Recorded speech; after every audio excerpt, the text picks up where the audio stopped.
Pessoal, muito bom dia, boa tarde, boa noite. Não sei qual que é o momento que você está ouvindo ou assistindo esse podcast. Hoje é o podcast, a gravação número 1, já gravamos um piloto, certo, Mel? Certíssimo, Matheus. E o piloto, para quem ainda não assistiu, assista, porque ali a gente não tinha sequer nome. Eu fiquei bêbada e o Matheus falou mais borracha do que ele falou a vida dele inteira. E agora que você já falou esse ponto importante, que é, agora nós temos um nome. Exato. E eu tô muito feliz. Você tá feliz? Muito feliz. E, primeiramente, para quem não viu a logo ainda, né? Pô, pra você que tá assistindo aí, galera da TV Sim, arrasou na logo. Arrasou. Mel, qual que é o nome do nosso podcast? Conta pra galera. Nosso podcast se chama Conversão. Conversão. Uma conversa longa? Uma conversa rica? Uma conversa com versões? Uma conversa de conversões? Essa conversa converte ou não converte, Matheus? Esse é o ponto, Mel. Mel, é o seguinte, com quem que a gente tá aqui hoje? Fala pra mim. Olha, eu tô até assim, ó.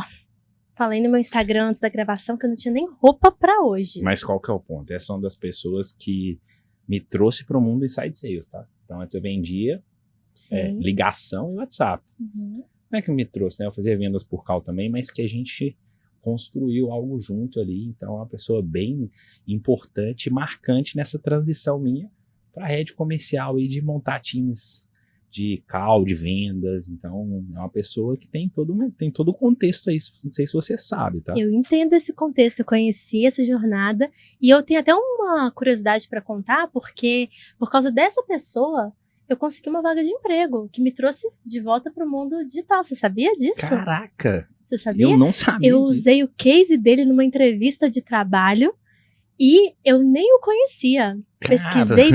Pesquisei para mostrar que eu conhecia da Famoso empresa. é diferente, né? Não, gente famosa, assim. Agora a gente tem essa honra de recebê-lo aqui para poder falar um pouquinho da trajetória dele, entender um pouquinho dele dentro desse universo de marketing digital, principalmente.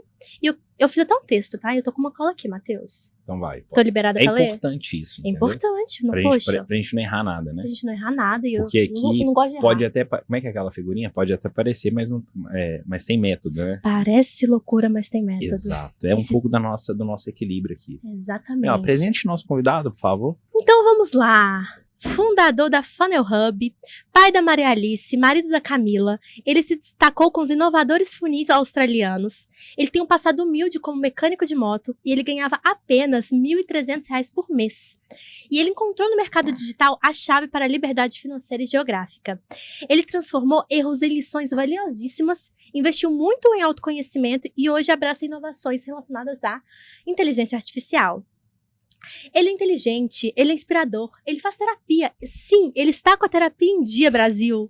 E um dos maiores conselhos que ele gostaria de dar para qualquer pessoa que chegasse precisando de uma ajuda é: execute mais e pense menos. Com vocês, Bruno Gabarra! Que isso, que recepção. Não, eu vou falar para vocês que essa bio, essa intro aí dá para usar assim, melhor do que o que eu já escrevi na minha vida inteira. Então, obrigado pela apresentação. Estou muito honrado de estar aqui com vocês. Você já tem uma bio para você usar em evento, quando alguém te pedir. Não, eu gravo até com a minha voz, para você só dar o play. Que isso, eu preciso desse take. Eu mandei essa semana para um evento que eu vou palestrar agora em maio. Eu falei, caramba, ficou horrível o que eu mandei, comparado com essa. A gente tem uma dificuldade de falar da gente mesmo, Demais. Demais, muito. Eu não sei por que rola isso, mas é bem assim. Eu sofri muito isso quando eu fiz a minha primeira palestra. E o apresentador me apresentou de uma forma tão maravilhosa que na hora que eu cheguei, eu fui falar de mim, a minha irmã me mandava assim, foi online a palestra, ela me mandava no chat, falando assim: cara, Mel, o apresentador falou melhor de você do que você tá falando de você mesma. Que é isso? Terapia pra amanhã. Mas tem a ver com um pouco da gente estar dentro da caixa, né? Se a gente for parar pra pensar, tipo, é muito difícil a gente analisar também qualquer ponto de vista quando a gente está imerso naquele ponto de vista. Cara, exato. Não, quer ver? Entrevista de emprego, né? Você vai em entrevista de emprego, qual que é a sua melhor qualidade? Eu sou muito perfeccionista.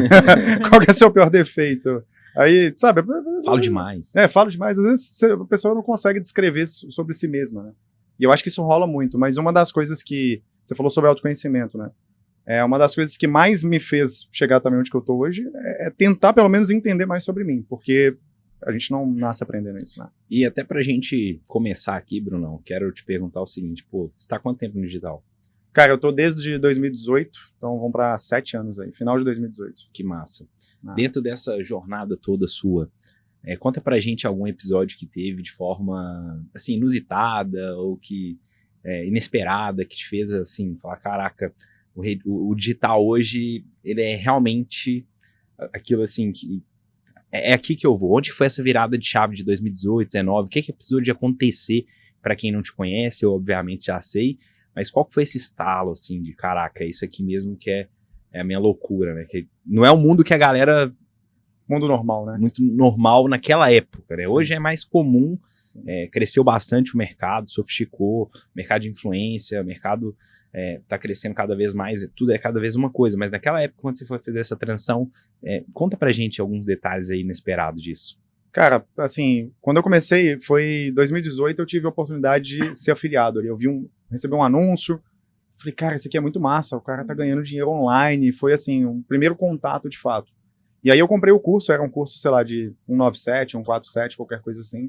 Quando eu entrei no curso, o curso ensinava você a vender produtos de emagrecimento, como afiliado, montando provas falsas.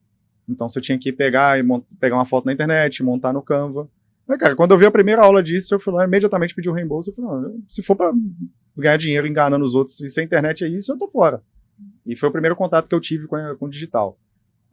Logo ali pra frente, eu tive a oportunidade de começar a mexer com e-commerce, Mercado Livre. Aí eu descobri, eventualmente, o tráfego pago, e foi ali que eu me apaixonei. Te interrompendo.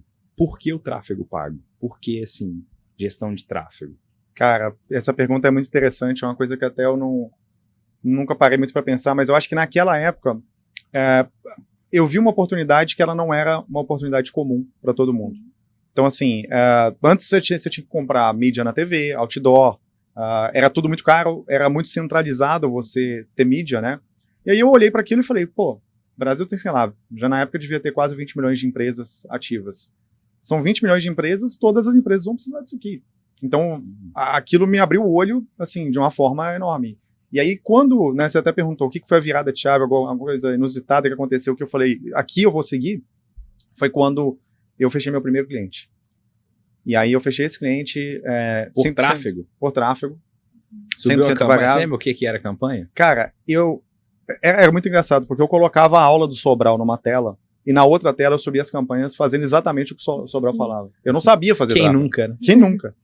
Aquelas aulas que você tinha que ver na semana que depois ele tirava, não era assim? Exato. Aí nem tinha comunidade Sobral, né? Não, nessa época que eu peguei o primeiro cliente já tinha. Ele tinha acabado de lançar, eu entrei e tinha tipo 400 membros. Era o mais raiz possível, ele abria notas do computador, não era? O mais raiz. E escrevendo ali, aí era o webcam do computador com um fonezinho horrível que ele usava, não tinha essa super produção que ele tem hoje, nada.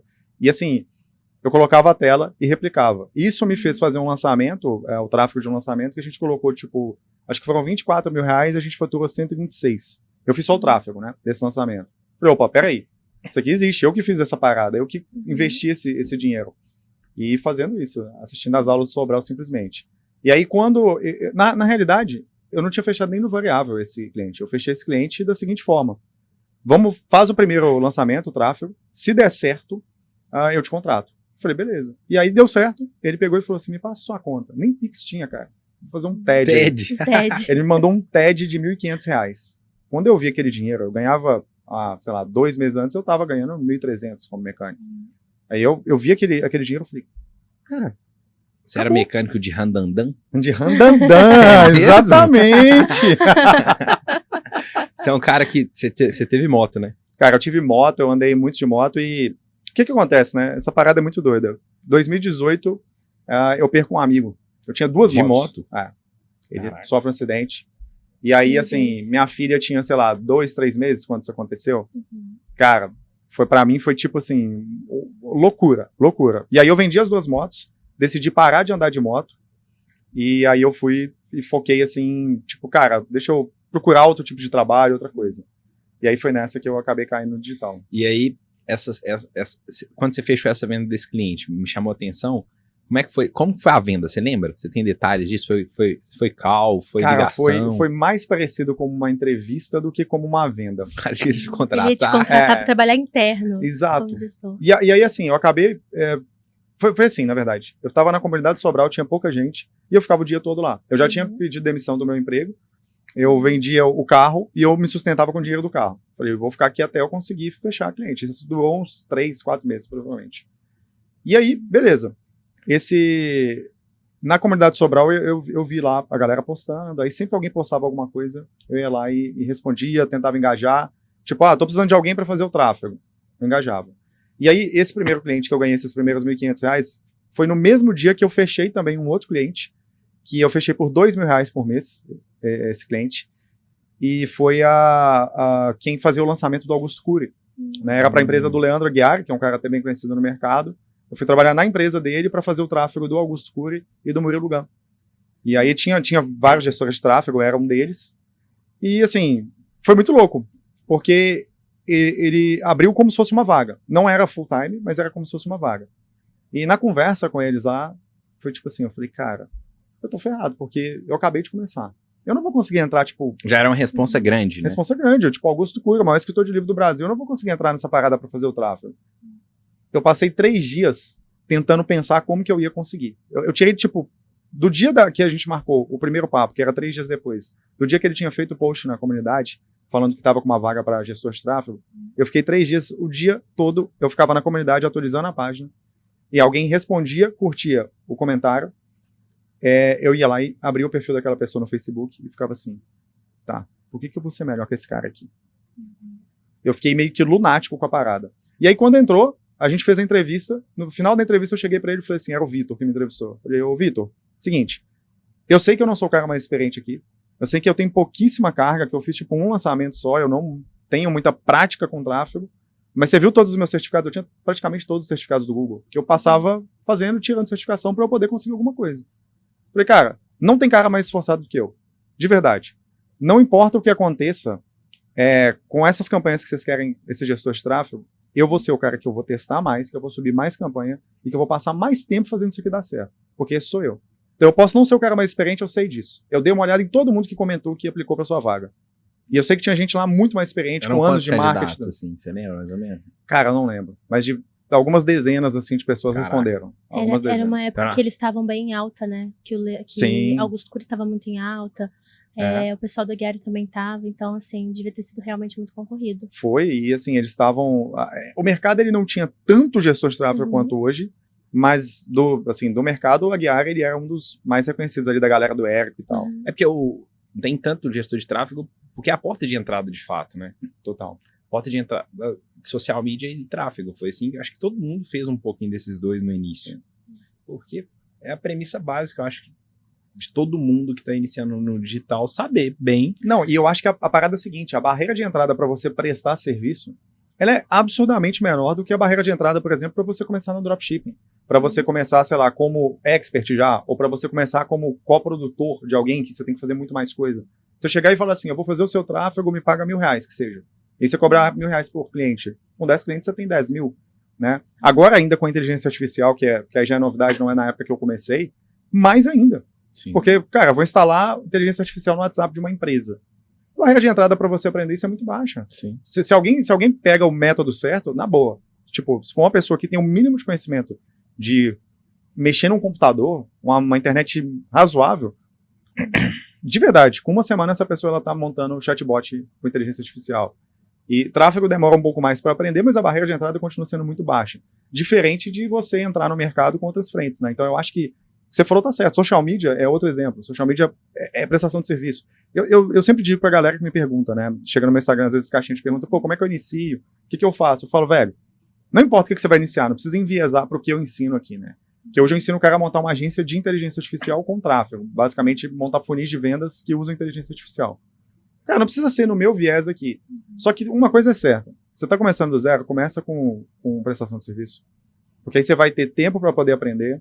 Você vai ter uma coisa só, às vezes, para você fazer e é muito mais fácil você ficar bom numa coisa só. Vamos supor que você vai para coprodução. Cara, tanto de coisa que a pessoa que tem que aprender, sabe? E digamos também que é a forma mais fácil, acho que foi assim que tanto a Mel também, por conhecer a história, se desenvolveu, porque a gente acaba ganhando a oportunidade, tendo autonomia para fazer alguns testes, né? A pessoa confiou em você ali, e essa autonomia, esses testes, vai dando essa experiência, a maturidade. Exato. E até nessa maturidade, eu lembro que você fez seu tráfego até 2022, não foi? Assim, Acho que até 2023. 23? É. Eu acho que foi até até delegar isso, né? Porque é uma, Custei, cara. uma questão que, tipo, pra você é... Por quê? Por que você prendeu isso tanto? Cara, é engraçado, porque até hoje eu ainda sou muito chato com essa parada do tráfego. Eu não faço mais hoje meu tráfego, de fato, mas eu deleguei pra uma pessoa que é um amigo meu de infância, que eu coloquei ele no mercado de tráfego, ele foi... Você que treinou ele, né? Eu que treinei ele, assim, ele foi um dos meus primeiros gestores de tráfego na outra agência que eu tinha, e eu conheço muito o trabalho dele. Eu até falo com a galera, pô, eu tenho, sei lá, já são mais de 1000 alunos, né? E essa galera, todos eles gestores de tráfego. Eu ainda não confio, por exemplo, em pegar algum aluno meu muitas das vezes, porque eu tenho muito apego com o tráfego. Por que eu demorei a delegar?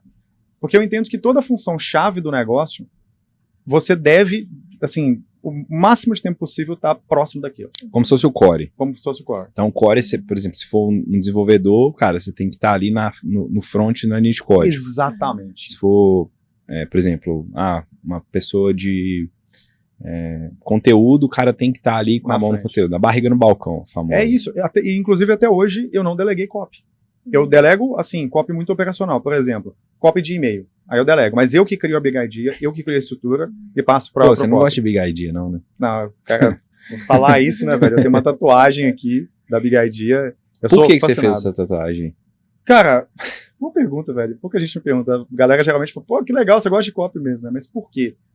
Eu entendi que essa parada de copy, isso se aplica para qualquer coisa na vida quando a gente se fala de vender, de vendas. E na minha concepção, pelo menos, eu não sei a Mel, mas o Mata eu sei que a concepção é a mesma de que quando se fala de vendas, isso é o coração da empresa. Total. Eu sou muito defensor disso. Eu tenho essa mesma percepção. Não, então estamos muito alinhados. Porque tem gente que é tipo assim, vendas não deve estar no core. Eu acho que tem que estar no core. E quando a gente fala de produto, não é que o produto está acima de vendas ou vendas está acima de produto. Está lado a lado, saca? Só que o produto ele deve ser guiado também por vendas, da mesma forma que a vendas também tem que ser guiada por produto. E aí, copy para mim, ela é a base de tudo isso. Porque, por exemplo, você lembra, 2022, quando a empresa abriu, a copy que a gente usa, aquela copy que a gente fala de buyer journey, de nível de sofisticação do mercado, cara, isso toda call de venda até hoje é a mesma copy. Mano, são 3 anos de empresa. Quero abrir um parênteses nisso aqui. Um mentorado que eu vendi naquela época começou a trabalhar com um outro mentorado meu. Então ele tá cuidando do comercial. E aí na hora que ele entrou, ele falou assim, mano, não, a Buy Journey. Eu falei assim, caralho, explodiu minha mente. O que é, pra galera que não sabe, tem uma correlação com o nível de consciência. Acho que esse é um ponto muito interessante, porque foi um dos pontos que a gente ancorou muito, não só copy, mas a transição disso pro comercial. Sim. Tipo, a gente usava isso até mesmo como um mecanismo de diferenciação na hora de conversar com os próprios gestores, que não... são os estágios. Explica pra gente esses 3 estágios, porque tem muita gente que não entende essa premissa. A partir do momento que você entende essa premissa, tanto pra copy, o estágio que o cara tá, seja topo de funil, seja mais meio, seja mais fundo, dependendo do estágio que esse cara tá, com a relação da tratativa dele na call de venda, isso muda totalmente. Me fala mais dessa experiência sua. Vamos lá. O cerne disso tudo sai quando tem essa discussão de nível de consciência, a gente sai lá do Eugene Schwartz, né, que ele tem um livro Breakthrough Advertising, que ele fala sobre nível de sofisticação do mercado, e ele fala sobre níveis de consciência. Então, todo mundo que estuda copy já ouviu falar dos 5 níveis de consciência, né, que vem do inconsciente, aí o consciente do problema, consciente da solução, mais consciente, enfim. Aí vem o consciente da marca e do produto, né? O produto é o mais consciente. É o mais consciente. Que, inclusive, só abrindo um parêntese, a nossa metodologia está sendo pautada nisso. Por isso que eu abri essa pergunta. A mistura dessas informações para o comercial, ela é excelente, ela é fundamental. E isso gera para a gente um nível de excelência na comunicação com o prospect, com o lead. Então a gente mistura as dores que o cara tem com o nível de consciência. Tanto que a gente está colocando como regra todos os nossos funis, a gente aplicar a pergunta dentro do opt-in do nível de consciência. Sim. Só que a gente fez uma misturinha um pouco do que o Henrique ensina, que é o curioso, o confuso, o frustrado e o que admite a dor. Então esse não é uma pergunta exata, é uma pergunta que ele vai determinar aquilo, tô aqui só porque eu quero conhecer mais, quero saber o preço. Sim. O confuso é, cara, eu não entendi muito bem o que é agência com IA, o que você faz, me fala mais. Esses 2 produtos, esses 2 níveis, essas informações misturam mais com o cara, às vezes, que é o consciente inconsciente, consciente do problema, consciente da solução, da marca e do produto. Então, a gente está fazendo a metodologia em volta disso para a parte jogar isso no CRM, como que a gente consegue fazer abordagens. Então, por isso que eu quis te trazer essa questão da Buy Journey, porque, era uma imagenzinha que a gente usava, tava no MindMaster dele, e a gente fazia as causas, abriu o MindMaster, PC ruim, Dellzão, travava, e aí a imagem ficava aquela bolinha do MindMaster, um print de um livro, é de um livro que você tava lendo, e aí é muito interessante essa questão. Pode continuar, só quis interromper, porque você abriu um loop na minha mente violento, velho. Quando você disser um paulista aqui no podcast, e se ele virar e falar assim, puta mel, aí vai ficar, você vai saber se ele puta vai falar mel. Ixi! Eu vou ficar meio confusa no início, mas eu vou relevar. Eu falo assim, puta, querido, nossa. Aí você, na dúvida, você atende, tá? Você responde. Na dúvida eu respondo. Eu não vou deixar ele sem graça não jamais. Deixa ele sem graça. Puta mel. Puta quem, meu que pode ficar meio com... Mas enfim. Não, então, vamos lá. O que eu penso sobre a diferença entre níveis de consciência, que são esses 5 níveis, e Buyer Journey, que são 3 níveis? Os dois, eles estão na mesma linha. Só que para mim, a divisão, ela entra na seguinte forma. Quando a gente fala de comercial, eu acredito que a tese da Buyer Journey, ela explica melhor o que se trata do cliente que vai comprar numa call de vendas. Então, eu estou falando de comercial high ticket. Por quê? Porque dentro do comercial high ticket, é muito difícil você conseguir fazer, de fato, uma elevação de nível de consciência com uma call, por exemplo. Você consegue, tá? A gente consegue fazer isso, inclusive, mas é muito mais difícil você fazer dentro de uma call. Então, se você sabe que o cliente está numa call, e dentro de Buyer Journey, que são 3 estágios, o Problem Education, está se educando do problema, o Solution Research, que é o cara que está pesquisando soluções, e o Solution Selection, quem está buscando as soluções para poder contratar, vou contratar a agência do fulano ou a agência da outra pessoa, não importa. Mas eu vou contratar uma agência. Esse é o Solution Selection. Esse terceiro nível é o cara que está pronto para poder contratar. Eu gosto de separar só nesses 3 e não em níveis de consciência, na venda, né, e dentro de formulário e tudo mais, igual o Matheus falou, porque facilita para o vendedor entender. Tá? Então, é uma simplificação. É mais didático. É mais didático. Assim. Esse ponto até, você falou de high ticket, né? Às vezes a pessoa tá ouvindo a gente aqui, caiu de paraquedas, recebeu algum conteúdo, algum corte.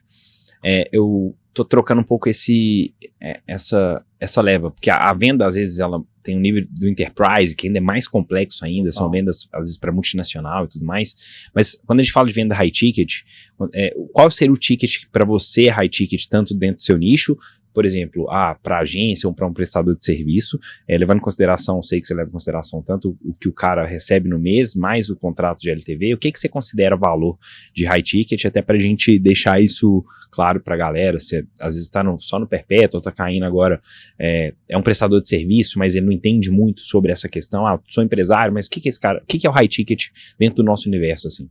Tá, eu considero que o high ticket é algo que o LTV ele esteja pelo menos acima de 5, 6 mil. Então, por exemplo, uma agência que ela vende um contrato de 3 meses, de R$2.000 por mês, isso pode ser considerado um high ticket. O processo de uma agência que vai vender um serviço de R$1.500 por mês, sem tempo de contrato, vai mudar muita coisa? Não, não vai mudar. Tá? Até porque muitas das vezes o LTV ele vai superar esses R$5.000. E abaixo disso, eu até gosto de considerar o seguinte... Para mim, é mais fácil a gente atrelar entre inside sales via call. É isso que eu ia falar. Ou, tipo, separação de venda e WhatsApp, igual você fez muitos anos. Perfeito. Isso é um ponto legal, até para você que está assistindo, às vezes não entende. A venda, que ela é uma venda mais humanizada, é uma venda mais complexa, é uma venda consultiva. A galera está usando muito esse termo. A venda consultiva, ela pode ser de um ticket tanto de 6 mil, ou de 10 ou de 15, vai depender se é uma venda B2B, se é uma venda B2C, tudo isso interfere, porque às vezes o B2B, você faz uma venda de 6 mil é nada. Sim. Agora, para um B2C, você faz uma venda de 6 mil, cara, às vezes é 2 meses do trabalho do cara, 1 mês da renda dele no mês.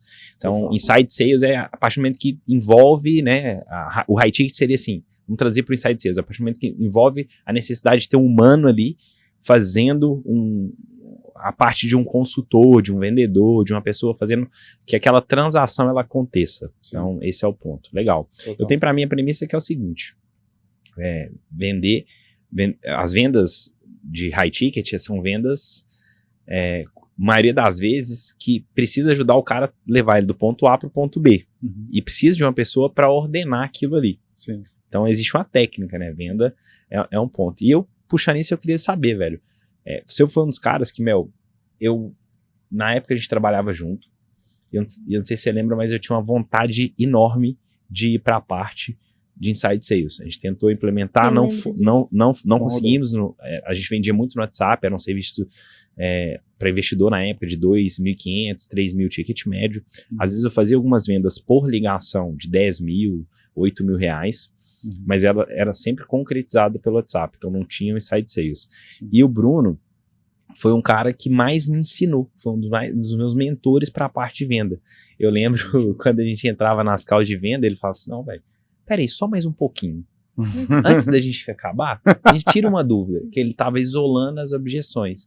E eu queria te fazer uma pergunta, porque eu aprendi muito na parte de Inside Sales, que eu ficava olhando, porque existe uma linha lógica para você vender no WhatsApp, é totalmente diferente de você vender numa call. Total. Mas tem premissas que você aplica nas duas vertentes, sim, que é o mesmo padrão, é os mesmos parâmetros.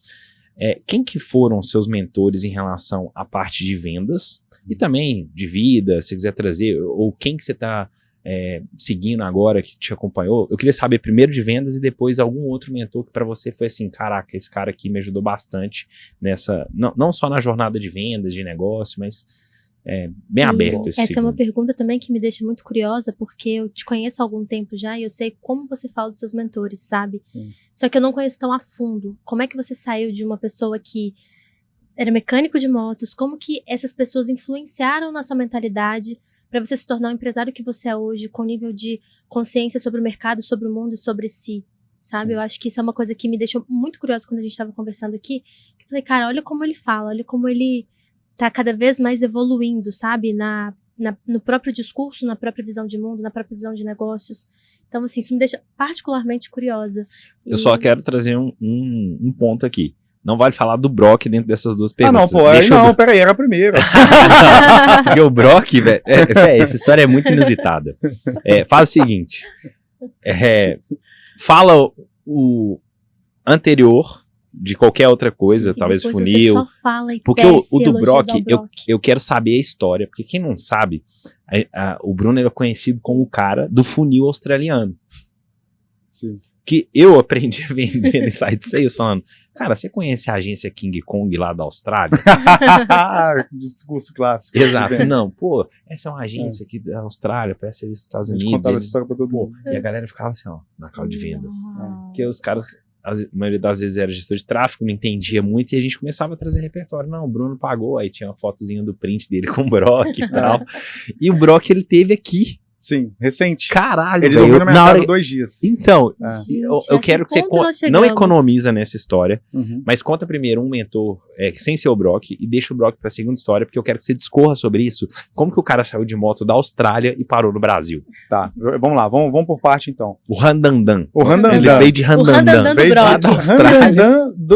Não foi nem da Austrália, ele saiu dos Estados Unidos. Ele desceu a América do Norte pra América do Sul toda. Mas vamos lá, eu conto essa história. Primeiro, mentores que me influenciaram em vendas, tá? O primeiro foi o Brock, aí eu conto depois os detalhes, mas o Henrique, né? O Henrique Marinho, um cara, assim, brotherzaço meu, e na época não era brother, eu conheci ele comprando a mentoria dele. E eu entrei para trabalhar com o Henrique por sua causa, Por minha né? causa. Eu usei o seu case lá, eu falei assim, eu conheço muito bem o case do Bruno Gabarra e tudo mais, eu contei toda a sua história lá na minha entrevista com ele, e vocês estavam no Chile no dia. A gente tava junto no Chile, eu acho que eu lembro dessa parada. Sim. Ele falou, não, eu entrevistei aqui, acho que achei a pessoa de marketing. Foi. E eu tava contando a sua história, eu nem sabia que você estava no Chile, depois que eu fui Descobri conectar os pontos, pois Exato. é. Assim, o Henrique foi um cara que me ensinou muito, e ele me ensinou muito sobre o contexto em geral da parada. Né? Estruturar, principalmente o business de educação que eu tenho hoje, sem o Henrique não existiria esse business.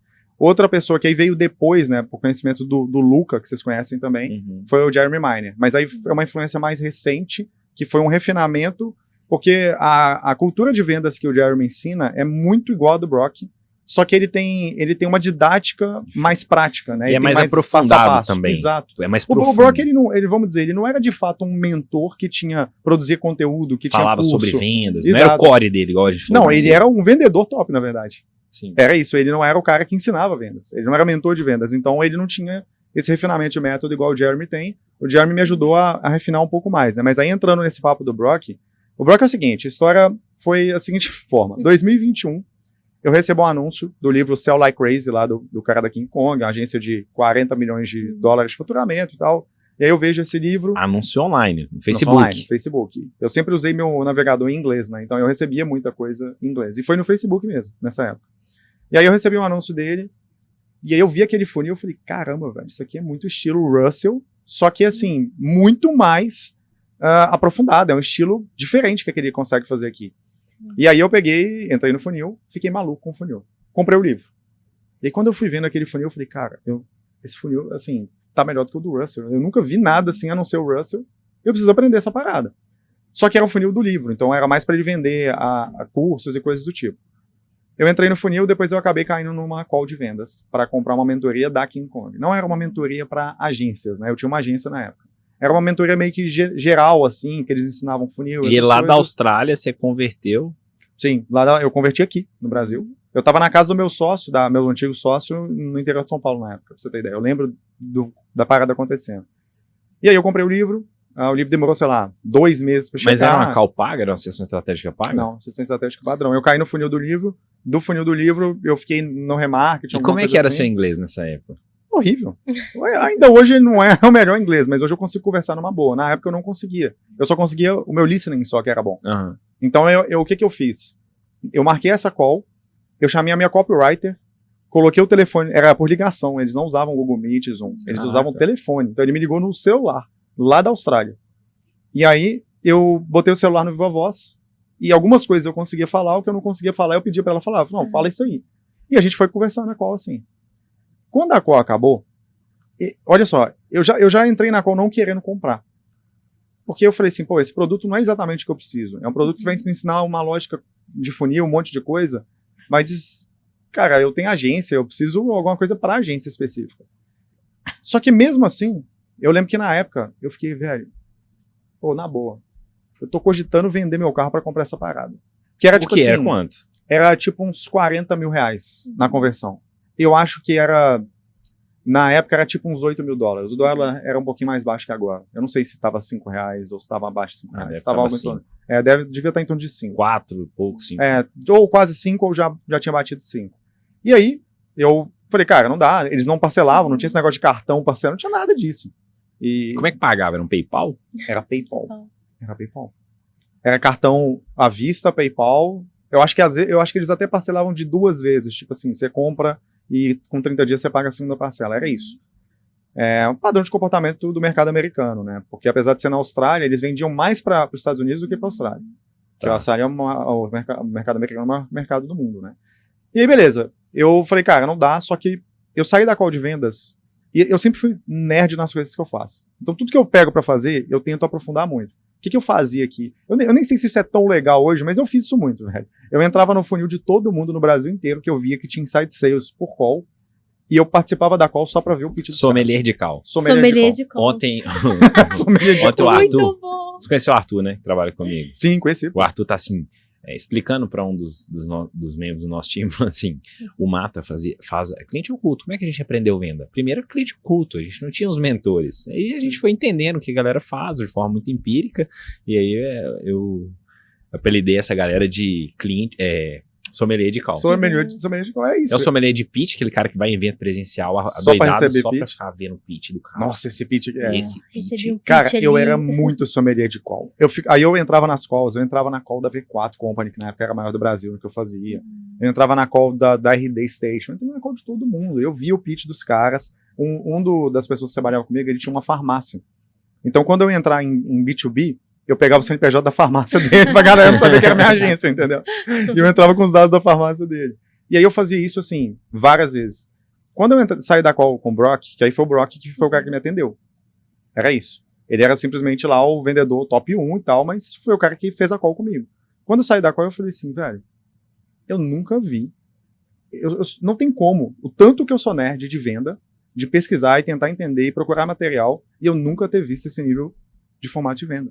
Por quê? Porque esse nível mais Jeremy Miner. Que assim, era da sabe? escola dos Estados Unidos também, né? Escola americana total. Inclusive, o dono, o fundador lá dessa agência, ele estava no mastermind lá do Dunlock, que também era uma escola de venda parecida. Tem Então aquele tava outro tudo cara bem. da Seu Sniper também. O Jeremy Miner, sim. Estavam todos na mesma escola, que no fundo é uma escola que ela vem do Jeremy Miner, né? Sim. Que ela vai desdobrando para a galera do mercado americano e todo mundo usa isso lá. Aqui no Brasil é pouco comum até hoje. E aí eu vi aquilo e falei, cara, não tem como. Porque o que aconteceu? O que eu percebi? O que foi a coisa que deu estalo para mim que eu não conseguia replicar? O que eu entendi foi, esse cara, ele me fez algumas perguntas que me fizeram deixar incongruente eu não comprar o produto. Quando eu saí da call, eu saí com a sensação assim, cara, é como se eu estivesse mentindo para ele, porque eu tô falando que eu não vou comprar com tudo que eu falei com ele. Era um contexto que ele tinha criado na call e que ninguém fazia isso aqui no Brasil. Ninguém. Eu falei, cara, não tem como. Como é, tipo, um exemplo, vamos fazer um roleplay aqui. Um exemplo seria assim, vamos pegar uma lógica que ele começou a me perguntar, tá, então peraí, do jeito que você tá fazendo, você vai chegar no objetivo que você tá? Não. Tá, o que você acredita que você precisa fazer? Eu já estava minimamente educado porque eu tinha consumido o livro. Falava, olha, é exatamente o que vocês fazem. Ele, tá, por quê? Por causa de X coisa. Tá, então você acredita que se você tiver isso, você vai conseguir vender mais, e isso justifica você comprar o produto. Sim. Eu vi ele fazendo isso, eu falava assim, caralho. Gênio. Porque no WhatsApp é diferente, você não consegue. É difícil fazer isso no WhatsApp, infelizmente. É difícil. Isso é isolar a objeção, isolando a objeção. Isso não dá pra fazer de forma assíncrona. O problema não é que é o WhatsApp, é que é o assíncrono. Pode ser no telefone, pode ser qualquer coisa. Pessoalmente. O tempo de consideração da pessoa que está ali recebendo a call, ele conta muito nesse processo. Conta, e eu vou te explicar por quê. Porque tem uma coisa que é o seguinte, todo mundo está em zona de conforto, padrão. O ser humano ele está treinado a não querer sair da zona de conforto. Quanto mais você racionaliza, não quer dizer que racionalizar vai ser positivo. Porque quanto mais você racionaliza, na verdade você está buscando dentro do seu cérebro argumentos para te fazerem voltar para o ponto que você está, que são as suas crenças atuais do que você acredita. Então quando alguém chega e tenta meio que bagunçar um pouco essas crenças, se você tem muito tempo racionalizando, o seu cérebro ele vai achar argumentos para você voltar para o estado atual. No subconsciente. No subconsciente, isso não é consciente. É igual academia. É igual quando você acorda sem vontade de ir para academia. Por exemplo, eu entrei numa academia nova, mudei para um bairro novo agora, e lá tem pouca opção de academia. E aí eu cheguei nessa academia e eu falei, cara, não sei se é isso que eu quero, porque eu queria musculação. Mas eu fui testar uma academia X. E aí eu entrei, fiz o primeiro treino, falei, cara, isso aqui é horrível, eu vou odiar isso aqui cada dia. Eu cheguei pro cara e falei assim, vamos lá, quero pagar. Aí eu paguei. Aí eu voltei pra casa, cara, mas você já inscreveu, já pagou? Era? Aí, cara, é funcional com CrossFit. Porra, caralho. É uma desgreta, é isso, é uma merda. Desculpa as palavras aí, mas é uma merda. Galera, desculpa, mas... Cara, é assim, é muito... inferno. É um inferno, é tipo... CrossFit e funcional. Os dois polos do inferno no mesmo lugar. Não, com todo respeito pra você aí. Crossfiteiro. Crossfiteiro e tal, que joga bola pra cima. A gente admira seu trabalho até. Tá tudo bem, cara. A vida é sua, cada um faz o que quiser. Mas quando é próximo de nós, né, meu? Nossa, pelo amor de Deus. E eu tenho problema com clubistas de crossfit, tá? Não, eu não sou clubista não, porque nem é crossfit 100%. Tem essa parte funcional, mas... Alguns exercícios, ou seja, é uma variação. É uma variação. É um funil australiano. Não. É um funil australiano da academia, mano. É isso, é uma variação que tem alguns detalhes. Mas assim, eu odiei o treino. E aí eu já conheço meu cérebro, terapia, você falou, você brincou no começo, isso me fez entender que tá. Quando eu vi que eu odiei o treino, eu falei assim, eu vou chegar em casa, eu vou arrumar, eu vou racionalizar e eu vou fazer uma lista de coisas, porque eu funciono assim também, de por que eu não devo fazer isso. Aí eu falei, querendo me convencer de mas que eu não não você devo pagou? ir. Porque eu sabia que eu ia racionalizar. Só que eu sabia que no final, mas qual que é no longo prazo, final? O objetivo final era melhor aquele tipo de treino. Só que eu ia odiar as primeiras semanas. Entendi. Agora eu já acostumei, inclusive. Agora eu adoro. Sexta-feira à noite, ontem, literalmente, a gente tava treinando. Eu acho que é uma coisa muito Pode boa de parar contar por aqui isso agora, aí. não. Vamos voltar pra vendas. Eu acho não quero discípulos Gente, nós vamos falar de CrossFit aqui agora. Não vamos, a gente tem não, preconceito não, com discípulos exato. do CrossFit. Então, Ó, você da audiência aí, que é crossfiteira, me ajuda aqui, tá? Me ajuda aqui.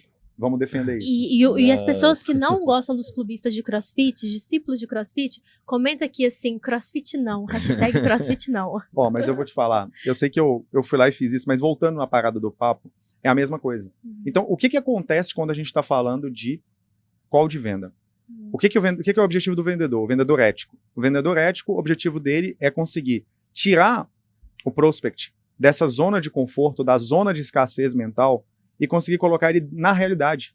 É como se houvesse uma mini matrix que esse cara tá preso e ele não consegue enxergar a realidade. E aí você começa a mostrar essa roda pra ele com essas perguntas, onde que ele fica incongruente com Você nem mostra, na verdade, a rota. Você faz ele refletir, só que como você tá no síncrono e tem aquele ambiente que foi propício para isso dentro de uma call de venda, você cria um cenário, cria um ambiente onde que esse cara ele consegue sair da zona da realidade que ele mesmo criou, das crenças dele, e aí ele começa a enxergar as coisas com clareza.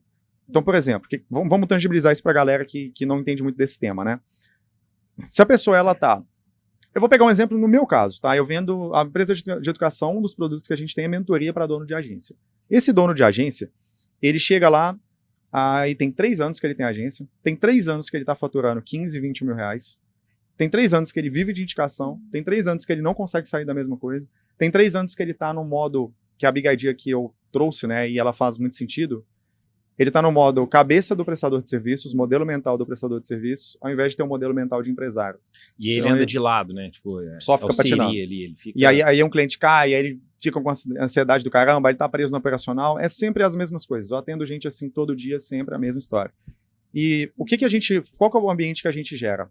Esse cara, ele, por exemplo, ele tá com medo de fazer um investimento na minha mentoria, e até ele tá com medo de pegar o conhecimento que tem na minha mentoria para subir um funil como o funil australiano, para ele sair dessa patinação que ele tá há 3 anos no mesmo faturamento e começar a crescer de fato o faturamento, sair dos 15 de repente para os 100.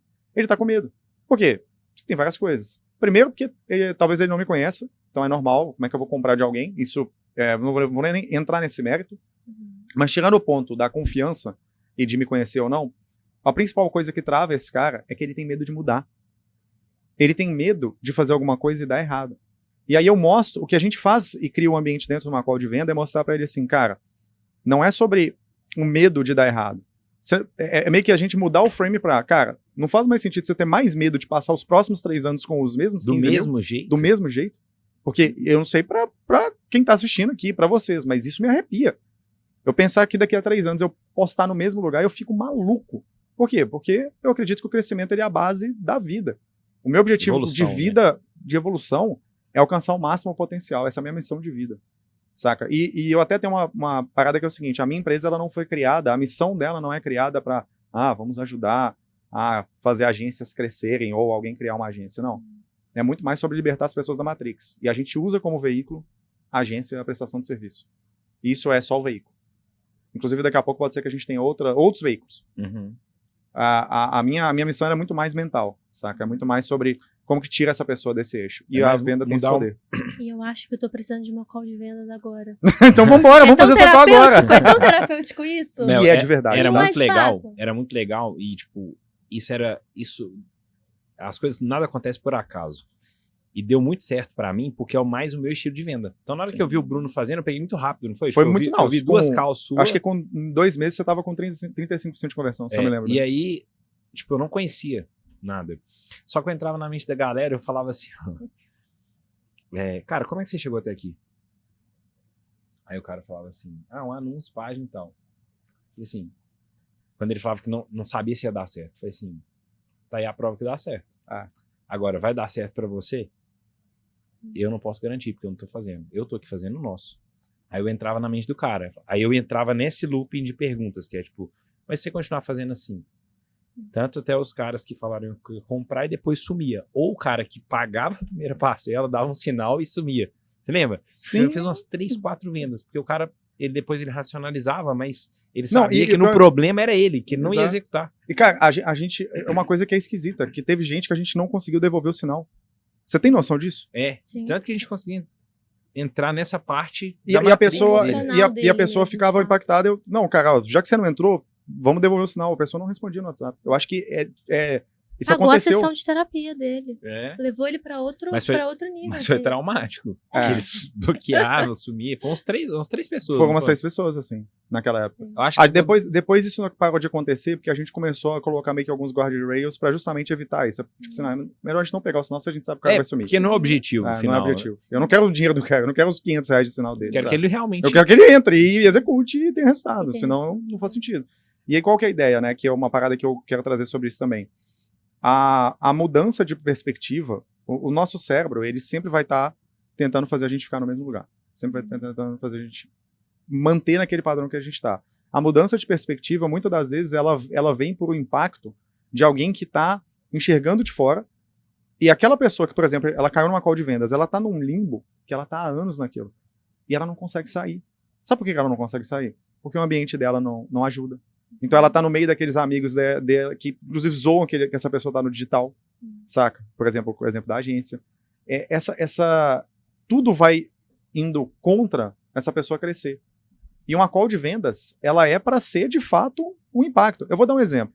Esses dias eu fui fazer um ajuste no meu carro e eu deixei ele na oficina.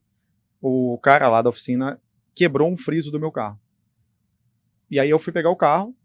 Aí eu cheguei, o friso estava quebrado no para-choque, é um friso, tipo, meu carro, as peças são muito caras. Eu falei, isso aqui não estava quebrado. Aí ele falou, não tem como não tá. O carro chegou aqui, sim. Eu falei, não chegou. Aí ele falou, não tem como. Aí, enfim, discussão e tal, eu bem de boa, né, sem, enfim, me estressar com isso, mas falou, cara, na real, assim, na boa, não estava quebrado. E aí a minha esposa lembrou que ela tinha um vídeo no mesmo dia que aparecia o carro, e aí, coincidentemente, dava pra ver que não estava quebrado. Aí beleza, Nossa. aí deu tudo Saúde. certo, resolvido. O que eu quero dizer é o seguinte, Mel, se você chegar na oficina e seu carro tá com uma coisa quebrada que não tava, você vai ignorar ou você vai falar, se você ver? Eu vou falar. Você vai falar, Marta? Eu vou falar. Pois é. Por que na venda a galera faz diferente? Vou explicar. A maioria da galera que começa a aprender esse estilo de venda quer ser um vendedor bonzinho.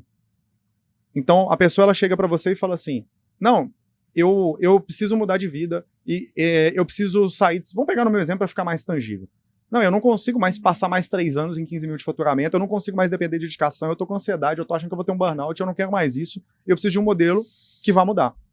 Aí no final a pessoa fala assim, não, mas eu preciso pensar, porque eu não sei se ainda esse é o melhor. Não, mas peraí. Você acabou de falar isso. Me fala mais sobre isso. Como assim você acabou de falar que você não aceita mais não mudar de vida e agora você está falando que você precisa pensar? É incongruente. Por que eu usei o exemplo do carro? Porque se você vê isso acontecendo no seu carro, você vai falar. Se você vê isso acontecendo na sua call de venda e você não fala que você está com medo, ou porque você quer ser o vendedor bonzinho não vende. O vendedor bonzinho sabe o que vai acontecer? O cliente vai falar, eu vou pensar e tal, e vai embora. Ele é um cara gente boa. Né? Ele é um cara gente boa, que aí Não, todo mundo gosta pô, dele, né? E ninguém compra dele. Mas ele é um cara legal. Ele é um cara legal. Aí, assim, ele Pô, quer já ser foi. amado, ele não quer ganhar dinheiro. Já Exato. fui esse cara. Sim, eu também. assim, com Em certeza. algumas causas, né? Não na minha vida. Porque Sim. Não, eu já fui na vida. Pô, eu já tipo- fui esse cara bonzinho na vida. A pessoa que precisava muito de reconhecimento. Eu precisava de reconhecimento mais que tudo. Tanto que o meu objetivo inicial no digital era ganhar plaquinha. Mas você acha isso? Eu não acho Ele isso. queria um Tadela Fila. que Ele é o queria um Tadela Tadela Fila? Fila. Por que eu tô dando fila? É um quadro que a gente É um tem quadro que a gente tem. A gente vai falar disso depois. Tá, Deve, depois no vocês falam final sobre do- isso. daqui a Fica- pouquinho. Porque aqui não é só uma conversinha, né? É uma conversão. Era a Conversão, né? Entendi, era a É. placa. Era a placa, porque eu queria ser reconhecido. Tanto que numa das sessões de terapia, eu lembro que eu tinha que pegar 2 placas num certo evento. Mas foi a placa que a gente pegou. Mas peraí, Hum. qual que é a correlação? Porque é importante você ter essa meta. Tipo, isso é uma linha tênue entre onde que isso é bom e isso é ruim. Essa pergunta é boa. Porque, por exemplo, foi o que motivou a gente. Eu Sim. tenho uma foto da placa até hoje, a placa deve estar na sua casa. Sim. Foi a de 1 milhão e a de 6 Seis a cada 7. Sim, eu Assim- acho que a linha tênue da motivação é o porquê de fato que você está fazendo. Se você usa a placa ou o objetivo de faturamento para poder te motivar, é uma coisa.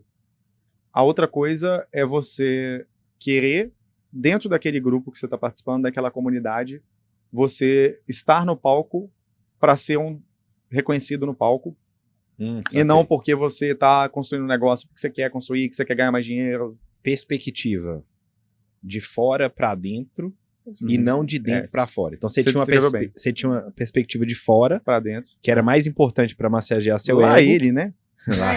Lá ele pro Max. Mas na verdade era você conhecer ali os valores, o que para você é importante, e aí Sim. você teve essa transição de frame, de mindset. Total, ali. foi exatamente isso. E, por exemplo, as coisas a gente vai percebendo, né? Autoconhecimento é muito foda, velho. Eu lembro que uma vez, um evento, eu tava com o objetivo de pegar 2 placas, era uma placa maior, e eu acabei não pegando, eu acabei pegando uma placa menor do que eu tinha o objetivo. E aí, nesse evento, eu apareço na foto, não é esse que você falou, foi um outro. Ah, tá. Esse evento, eu apareço na foto, no fundo, lá no fundaço da foto, meio escondido assim. E aí, eu não sei por que diabo chegou isso na conversa com a minha terapeuta.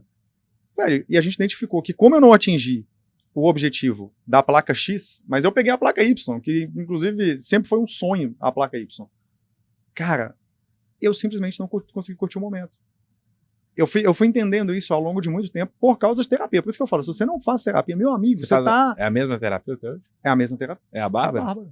Caralho. Ah, Santa Bárbara? Santa A Santa Bárbara. que nós falamos dela. Que eu no último recomendo a podcast. Bárbara pra todo mundo. Santa É, Bárbara. e aí Ela o que- transformou o Matheus. Ela transformou todo mundo, velho. E aí, o que a Bárbara chegou pra mim e falou? Não, mas peraí, tem alguma coisa. Uma outra história, inclusive, que foi me ajudando a perceber isso.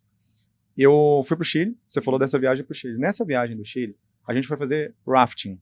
Ideia de Samir e Pô, Laís, né? Mano, Amigos raft nossos é lá. uma parada que eu acho que eu nunca faço. Não, pode fazer, pô, é de boa. Né? Assim, o Não, risco de morrer é só de uns 30%. Não, tô 90. brincando, não é isso tudo não. Mano, mas pelo amor de Deus, velho. Mas, assim, é meio loucura, mas eu faria de novo fácil. Faria? Faria fácil, fácil. O que acontece? O rafting, pra quem não sabe, é você descer um rio com uma correnteza super forte dentro de um bote com um monte de pedra. maluco, E cheio cheio de pedra. nas A chance de você laterais. cair Mas e você põe virar o capacete, bote. pô, tá de Não, boa. velho.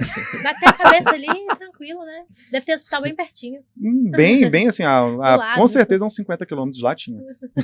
E aí, qual que é a ideia? Eu fui fazer o rafting no Chile, na água meio que ultra gelada. Era uma água que se você ficasse, acho que 2 minutos e meio, Água do você já banheiro podia do dar gelo? hipotermia. Água de banheiro do Tava gelo? nevando muito quando vocês estavam lá, Tava. né? Naquela época tava nevando muito. A gente Ah, foi então é de boa, né? Bom que morre e já conserva o corpo congela. ali. É tipo assim, você já Criogenia congela, você não natural. vai sofrer, pô, entendeu? Não tem muito risco de sofrimento, pelo menos. E aí a gente foi fazer o rafting. E eu tava tenso. Eu gosto de esporte, assim, nessa pegada, eu sempre andei muito de moto e tal. Eu tava meio tenso. Eu falei, cara, vamos descer essa parada, beleza. Mas quando eu entrei no bote, aí a gente foi pro meio do rio, assim, eu falei, tá, essa parada aqui é muito sinistra. E aí a correnteza no início era mais fraca, só que eu olhei pra frente e eu falei assim, fudeu, meu irmão, o que eu vou fazer aqui, velho? Beleza, falei, tá bom, vamos pro foco na missão. O foco na missão é chegar no final da parada. Chegar no final sem morrer, sei lá, sem cair nesse troço aqui no meio da água, vambora. O que acontecia? Tinha partes com correnteza muito forte, partes com correnteza fraca.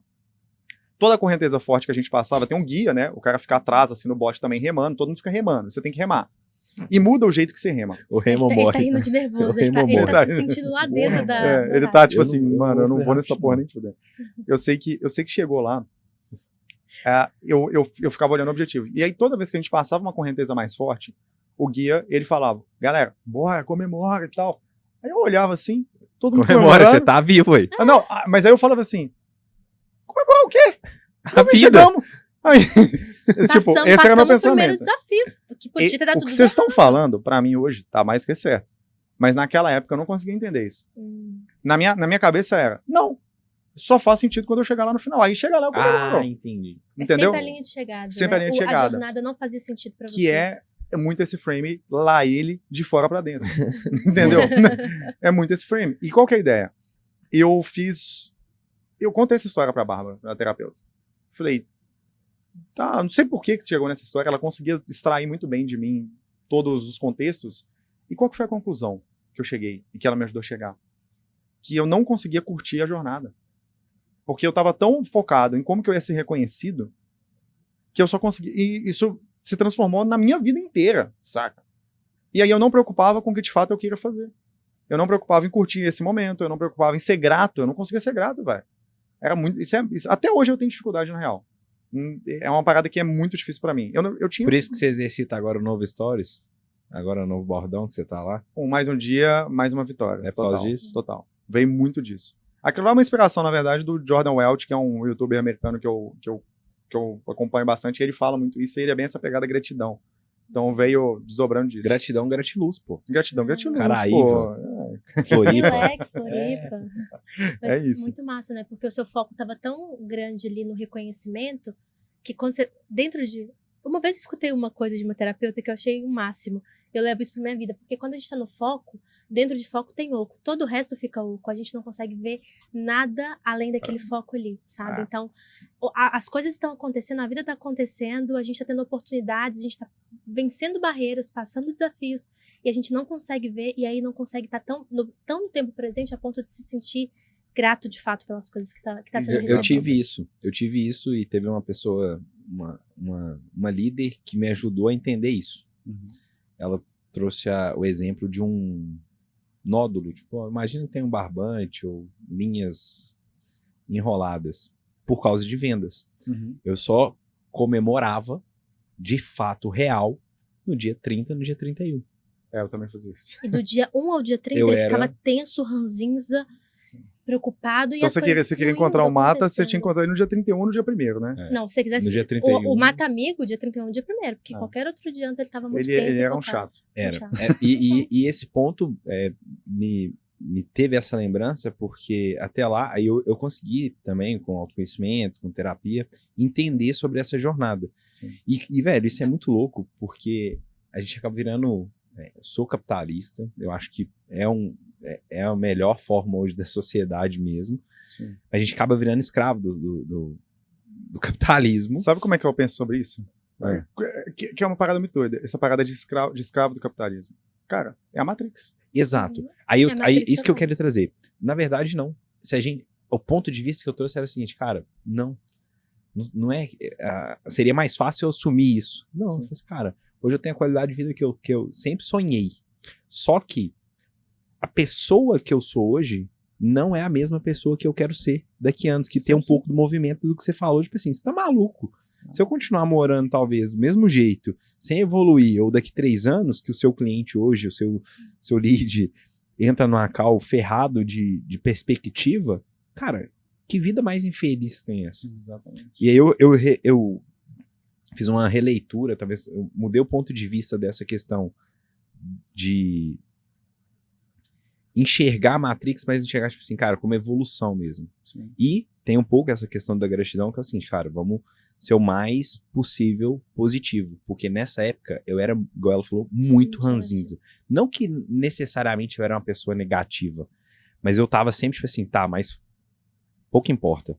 Sim. Tipo assim, Vamos fazer mais. fechamos uma Vamos. venda, chegamos no objetivo X ou Y. Da Mas semana. Da semana. Vamos E vender não, mais. não pode comemorar. É Vamos tipo assim, vender mais. palminha, bora pra frente. Não, entendeu? e eu acho que o ponto dessa parada é o seguinte, vocês sabem o que é o contrário da Matrix, se a gente for resumir uma palavra? Vocês conseguem resumir? Não. Resume pra gente. Liberdade. Pô, perfeito.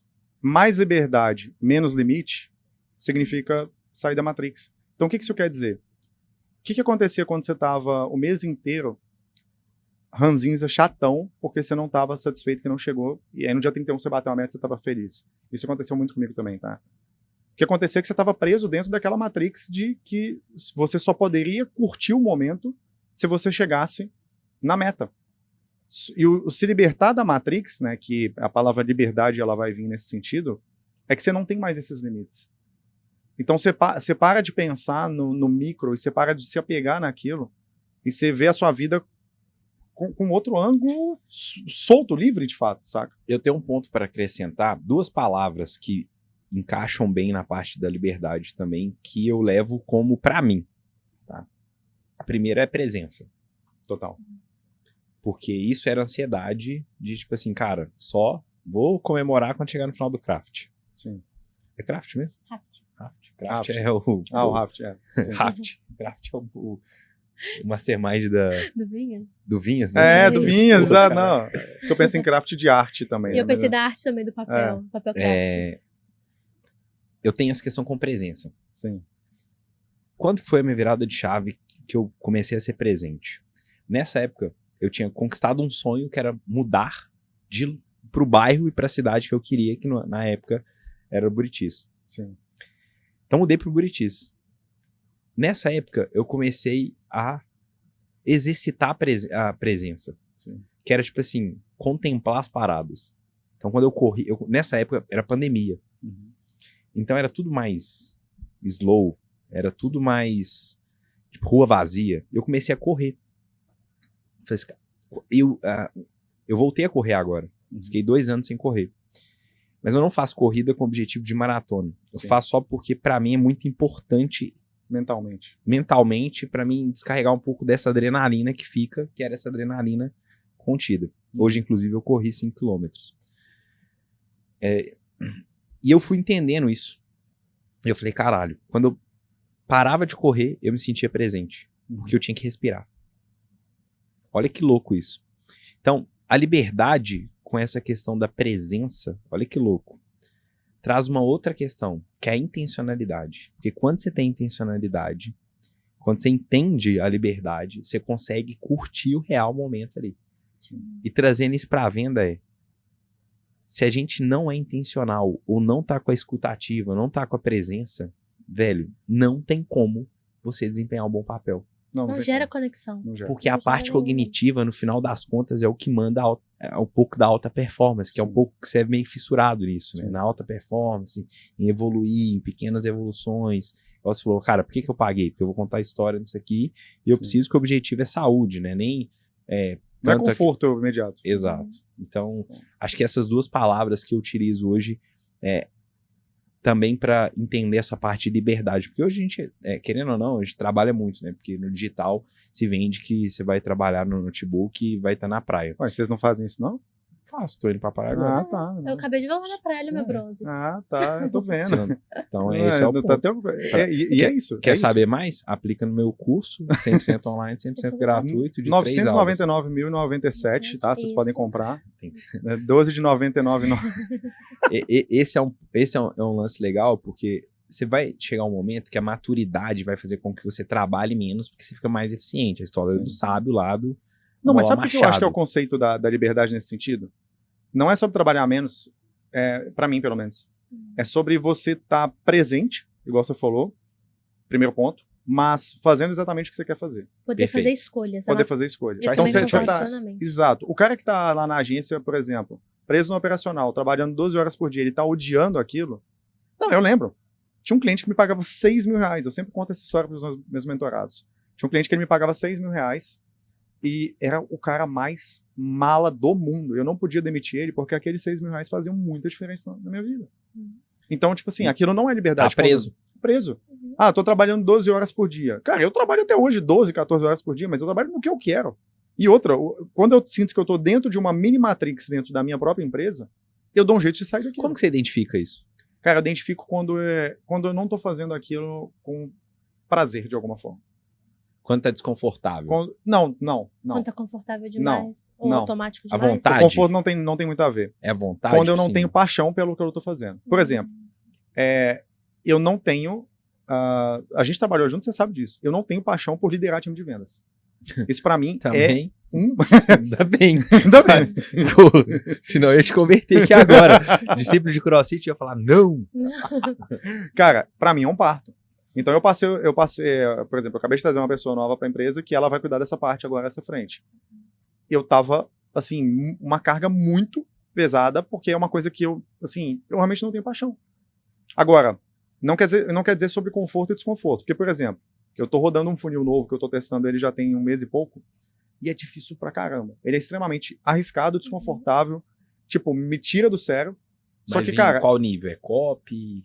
Estrutura e tráfego, vamos dizer. Em geral. Todos os pontos é um desafio, baita desafio. Um funil de front que, assim, eu não tenho uma habilidade tão longa, de tanta longa data nesse tipo de funil. E aí tá extremamente desconfortável. Cara, só que quando eu sento pra mexer nesse funil, eu posso ficar ali por 12 horas direto. Mesmo no desconforto, só mesmo tudo dando errado. Você entra na sua zona de genialidade, na sua zona de performance. Daquele conforto de caralho, isso aqui eu tô na minha máxima performance. E aí, isso veio também de um conselho, tem um cara, grande Felipe, amigaço meu, fundador da Hacker Ads, ele chegou pra mim um dia e falou assim, Gabarra, você quer sempre aprender muito sobre muita coisa. Eu já entendi isso. Só que é o seguinte, por que você não para de tentar ficar bom em tudo? Por que você não começa a ficar excelente no que você é bom? Ou seja, melhorar o que você já é bom. E o que você é ruim, você simplesmente delegar? Cara, isso foi recente, foi poucos meses atrás. Aquilo foi uma das maiores viradas de chave que eu já tive na minha vida, em termos de como empresário. que eu falei, cara, depois que eu entendi que eu posso aprender qualquer coisa, isso virou não só um benefício para mim, mas virou um mal, um malefício. Eu queria aprender tudo sobre tudo, só que tem certas coisas que eu não sou a melhor pessoa, vamos dizer, com um talento mais natural, uma inclinação mais natural para aquilo. Eu posso virar, e eu posso ficar bom em qualquer coisa. Mas quando eu entendi que eu poderia pegar as coisas que eu já sou bom e me dedicar a ficar melhor ainda naquilo, então, sei lá, basicamente copy e conteúdo. Copy e conteúdo. São conteúdos densos, né? E eu queria puxar um pouco, eu vou para esse movimento agora, sei que você está começando nele já está alguns meses. Queria muito te perguntar sobre o YouTube, o meu time cobra muito sobre isso. Como é que tá essa fase? Como é que você está fazendo? É uma transição, né? Sim. Porque quando você... É muito doido. Quando o Bruno começou, ele tinha 1.000 seguidores, não era? No YouTube? No Instagram. No Instagram, sim. E era formato totalmente copy. Uhum. Não era formato tipo Reels. Sim. Eram copies de stories e post no feed bem... Post no feed tinha 6 ou 7, não era? Assim, 2 quebras, mas as copies do anúncio, mais página, mais o que ele entrava e via no destaques ali. Então você está fazendo uma transição também do modelo de negócio. Sim. Quero entender essa transição de modelo de negócio, mas antes eu quero entender sobre o YouTube. O que para você já está alguns meses à frente, me dá de sugestão, me dá de dica, ou até para quem quer começar, e conta um pouco dessa experiência aí pra gente. Conta dos desafios também, tá? Porque todo mundo acha que o YouTube é só ligar uma câmera. Não, eu quero saber o erro. Eu quero saber o difícil. Não quero saber, isso aqui faz que vai dar certo. Isso aqui eu não quero saber agora, não. Vamos pegar o primeiro ponto. Quem não entende isso do YouTube ainda e produz conteúdo, e a maioria dos influenciadores no Brasil, eles não entenderam isso. Tá todo mundo no Instagram porque é o que dá resultado mais rápido, de fato. E eu concordo. E meu ponto também não é tirar energia do Instagram para colocar no YouTube. Eu acho que é conseguir alocar em ambos essa energia. O YouTube é o seguinte, ele é uma das únicas plataformas que ele tem o poder de você colocar um conteúdo hoje, que daqui a 5 anos ele ainda vai estar te trazendo venda. Ele ainda vai estar te trazendo audiência. Se for um conteúdo bom. Relevante. Relevante. Não é só... não é tão simples, mas ele o Reels, a pior coisa do Instagram, assim, em geral, é que tudo tem uma vida útil descartável. É descartável. Então o Stories, em 24 horas ele vai embora. O Reels, em uma semana, ele pode já começar a parar de performar. E talvez até um Reels viral, ele vai performar por poucas semanas. E tem um algoritmo também, né? Exato. O algoritmo, ele não prioriza isso.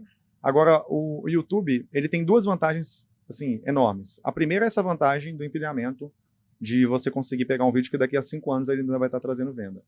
A segunda é uma vantagem momentânea, que é uma vantagem atual agora, que é o seguinte, o algoritmo mudou recentemente, eu acho que mais precisamente em 2024, no ano passado, e eu não sei se vocês já repararam isso, eu sou, assim, viciado no YouTube, eu consumo muito conteúdo lá. Quando você entra na home do YouTube, você começa a ver algumas sugestões de vídeos, tipo assim, com 150 views, 70 views e coisas do tipo. Isso é uma coisa que há não muito tempo atrás não era possível. Era só ranqueado por relevância. Só por relevância. Então você só pegar, assim, em termos de home e sugestão, só apareciam vídeos muito visualizados. O que será? Mas a view no YouTube, assim, ela conta quando você assiste determinado X tempo todo? Como é que funciona? Não, se você já entra lá e já dá o play, ele já vai contar então, uma view. Provavelmente ele está começando a analisar o algoritmo agora como retenção. Sim, retenção é um ponto. CTR ele conta também. É CTR de quê? CTR de quando a pessoa vê a sugestão ou na pesquisa e ela clica, de fato. Esse CTR. Então, esse CTR ele também vai contar. E qual CTR, para quem não entende, é exatamente isso, né? Tipo, a taxa de pessoas que buscou, por exemplo, como fazer vendas. Sim. Aí vai cair 10 vídeos para ele ali no... Até para pegar em termos, vamos dizer, para simplificar o técnico. Toda vez que um vídeo ele aparece, alguém vê a possibilidade de clicar num vídeo, isso é chamado de impressão. Então rolou uma impressão. O CTR é o número de cliques sobre impressões. Né? Então o CTR, sei lá, por exemplo, acima de 5, 6% num vídeo do YouTube, ele já começa a ficar interessante. Acima de 10 é tipo assim, caramba, esse vídeo é muito bom. Só que não é o único critério, tá? Deixando bem claro, porque a retenção do vídeo, antigamente era. Teve um momento que só o CTR importava. Eu acho que lá para 2013, 14, pelo que eu estudei. E depois passou a ter uma composição um pouco diferente. Hoje a retenção ela conta muito. Então, se você tiver um vídeo que ele tem uma thumb muito boa, um título muito bom e tem um CTR alto, mas Não. a retenção ela é baixa, ou seja, a pessoa começa a assistir falando, que merda de vídeo, ela sai. Seu vídeo não vai ser muito entregue. Eu tenho uma ferramenta para te apresentar, quando a gente acabar, não esquece de eu te falar, não. Tá, vou te cobrar. Mas que a gente está testando, ela muda todas as bios, então se você estiver fazendo campanha de todos os vídeos automáticos, Ah, que da hora. ela traz thumb, sugestão, então Boa. a gente está desenvolvendo com um parceiro interno lá. Isso é outro importante. E é assim, né? O que é a questão do YouTube como um todo? Eu enxergo o YouTube como um canal de aquisição de cliente, onde que você consegue ter, Cauda de fato, longa. cauda longa e conexão mais profunda. É mais Saca? tempo Faz de tela sentido. Mais com tempo você. de tela. Faz mais tempo de sentido. contato. E aquele lead que às vezes, tipo assim, por mais que ele... Essa palavra não pode existir em lugar nenhum, que é o lead desqualificado. Sim. Né? Talvez um cara com a temperatura mais aquecida. Com certeza. E os mais Vamos dizer quentes. que ele tá, naquela questão de níveis de consciência, ele tá mais próximo ali de fato do momento de compra. Eu acho que esse é o ponto. Então você tem uma venda muito mais fácil. Por exemplo, eu sempre consumi muito conteúdo de vlog. Eu gosto muito de vlog de empreendedorismo. E quando eu tô consumindo conteúdo de vlog, o que eu percebi? Cara, eu tô vendo várias horas ali do mesmo cara. Quando eu recebo um pitch desse cara, é como se eu já fosse quase que, entre aspas, próximo desse cara. Você é um amigo, você tá na casa Eu dele. confio nele. Você confia nele. Então, eu não conheço plataforma com nível de elevação de consciência mais poderosa do que o YouTube em termos de rede social. É o mais poderoso que tem. Por causa disso, porque é o que a Mel falou. O tempo de exposição ele é maior. O tempo de consumo ele é maior. E o Instagram, você consegue gerar um efeito de confiança muito grande, é claro, porque às vezes também a pessoa te acompanha por meses ali. Uhum. Só que é um comportamento muito diferente. É um comportamento que, assim, talvez você consegue ter mais ceticismo no Instagram e menos ceticismo no YouTube se a pessoa consome muito conteúdo seu. Qual que é o desafio do YouTube? O Instagram é mais fácil de você crescer. Uhum. Então, você tem um perfil com 100 mil... Você tem um perfil com 100 mil Você tem inscritos que ser interessante no YouTube, de você fato, tem que ser né? muito interessante. Sim. 100 mil inscritos no YouTube vale muito mais Que 100 mil do que 100 mil né? seguidores no No Instagram. Instagram, com Porque 100 mil certeza. seguidores no Instagram não é uma parada... Apesar que eu não tenho isso, né? Eu não posso falar, é fácil, que eu não tenho, mas... Mas um não viral é- te dá isso. talvez um viral te entregue isso. Às vezes pode ser igual, nada contra a moça, mas aquela moça avião. do avião, Do avião. que Exato. por ela fazer uma parada... O YouTube ele tem uma característica que é o seguinte, o crescimento, às vezes, ele não vai ter uma explosão tão grande, na maioria das vezes. Pode acontecer, mas Ele é mais o nosso jogo, né? O jogo de Consistência, consistência, Jogo o de jogo longo de prazo. evolução. ele é um jogo de muito longo prazo. E eu quero jogar esse jogo porque o meu tipo de conteúdo ele é um conteúdo mais denso. Então eu gosto, tipo assim, abrir o CRM, começar a viajar sobre aquilo ali, tá ligado? Trocar essas ideias igual a gente veio aqui e nem finalizou, que é importante a gente fechar agora a história do Brock. Brock, vamos contar a história do Brock, pelo A amor de gente Deus. só abre um loop pra te manter preso aqui pra escutar a história do Brock. A história do Brock. E ela não podia ser no início. Não podia ser isso. Então foi lá, funil americano, funil o que australiano. acontece? O Brock, eu fiz a call de venda, eu fiquei com aquela coisa maluca, eu falei, cara, eu preciso entender isso, e eu fiquei 1 ano tentando desvendar. Até então, eu não havia conhecido o Jeremy Miner, não tinha encontrado nada sobre isso na internet, e eu pesquisava muito conteúdo em inglês. E eu não encontrava ninguém ensinando aquele estilo de venda. E aí eu cheguei, um belo dia, eu falei, cara, deixa eu tentar fazer contato com o Brock. Eu não tinha mantido contato com ele. E aí eu abri o Instagram dele e tinha, tipo, eu lembro na época, 400 seguidores. Aí você, como assim, cara? Esse cara que é o cara que é o maior gênio de venda que eu Mudou já minha vi, vida. mudou minha vida. Eu tentava aplicar o que eu tinha visto na call, e isso já aumentou um pouquinho a conversão, mas não era uma coisa que eu conseguia manter sólida, porque eu não entendi o fundamento. Falei, cara, esse cara aqui, ele é o gênio da venda, ele tem 400 seguidores. Mandei um direct pra ele, falei, Brock, cara, me vende 10 gravações de call sua. Porque eu preciso aprender isso. Não tem como, eu preciso entender o que é isso. E aí ele falou assim, não, vamos fazer uma call. Nessa época meu inglês já estava melhor, porque já tinha passado mais de 1 ano daquela primeira call. Aí a gente entrou numa call. Eu já conseguia conversar com ele, fomos conversar. E aí ele falou, cara, não adianta eu te vender 10 gravações de call, você entende? Porque você precisa entender o fundamento disso aqui. E aí, papo vai, papo vem, ele não tinha uma mentoria pronta dele. Porque aí eu tava conversando direto com ele, eu não tava conversando sobre a mentoria de funil lá da King Kong da agência. Eu tava conversando sobre a mentoria dele. E ele não tinha uma mentoria própria. E a gente ficou aquele papo vai, papo vem. Resumindo, no final das contas, ele meio que montou um plano de mentoria com acompanhamento semanal comigo. A gente pagou ao longo de 6 meses R$45 mil, porque Era 8 mil Dólar. dólares, mais ou menos, naquela época. 8 a 9 que deu. É porque eu usava esse meu pitch. Eram uns 8 a 9 mil dólares. Era isso Não, mesmo. Pra você ter, cara, você vai ter acesso a isso aqui, Mel. Você tem noção, a gente pagou 40 mil reais. Tem 40 mil reais pra pagar nisso aqui? Não tem. Puta Mel, 40 mil reais. Puta Mel. Puta Mel. Poxa Vamos fazer uma vida. figurinha da Mel assim? Puta Mel. E aí, o que acontece? A gente entrou nessa mentoria. Na verdade, foi ele e o Blake, que era, tipo assim, o Brock era top 1, o Blake era, acho que, top 3 vendedor. E eles conheciam todo o sistema, todos os funis e o sistema de vendas. De cabo a rabo. Então, ele não me ensinou só venda, ele me ensinou tudo. E aí, a gente comprou a mentoria dos dois. Mas eles eram muito próximos, muito brothers. E aí, cara, nessa, foi muito louco, porque aí eu comecei a entender o fundamento, ele começou a me ensinar. Era uma mentoria muito artesanal, então não tinha, tipo assim, assista aqui um método passo a passo gravado que você segue, porque ele não era mentor. Ele era um cara que ganhava, inclusive ele ganhava muita grana fazendo venda. Ele estava aprendendo como mentorar. Exato. Que existe, por exemplo, ano passado inteiro, eu meio que fui entendendo e estou aprendendo difícil, ainda. pô. Porque tipo, a forma que você vai fazer a pessoa executar é diferente da forma que ela vai aprender. Não, e é diferente da forma que você pensa. Porque o seu perfil comportamental é tem vários outros. Sim. Então, se você tentar replicar a mesma forma que você pensa para todo mundo, não vai funcionar. E aí, com ele, eu fui conseguindo entender isso. Tá, cara, agora eu tô começando a entender. Assim, foi explosivo o resultado de venda. E aí, eu aprendi esse método. Depois, eu comecei a vender a minha versão desse método, né? Eu adaptei isso para o cenário brasileiro, para o que tinha funcionado na minha agência.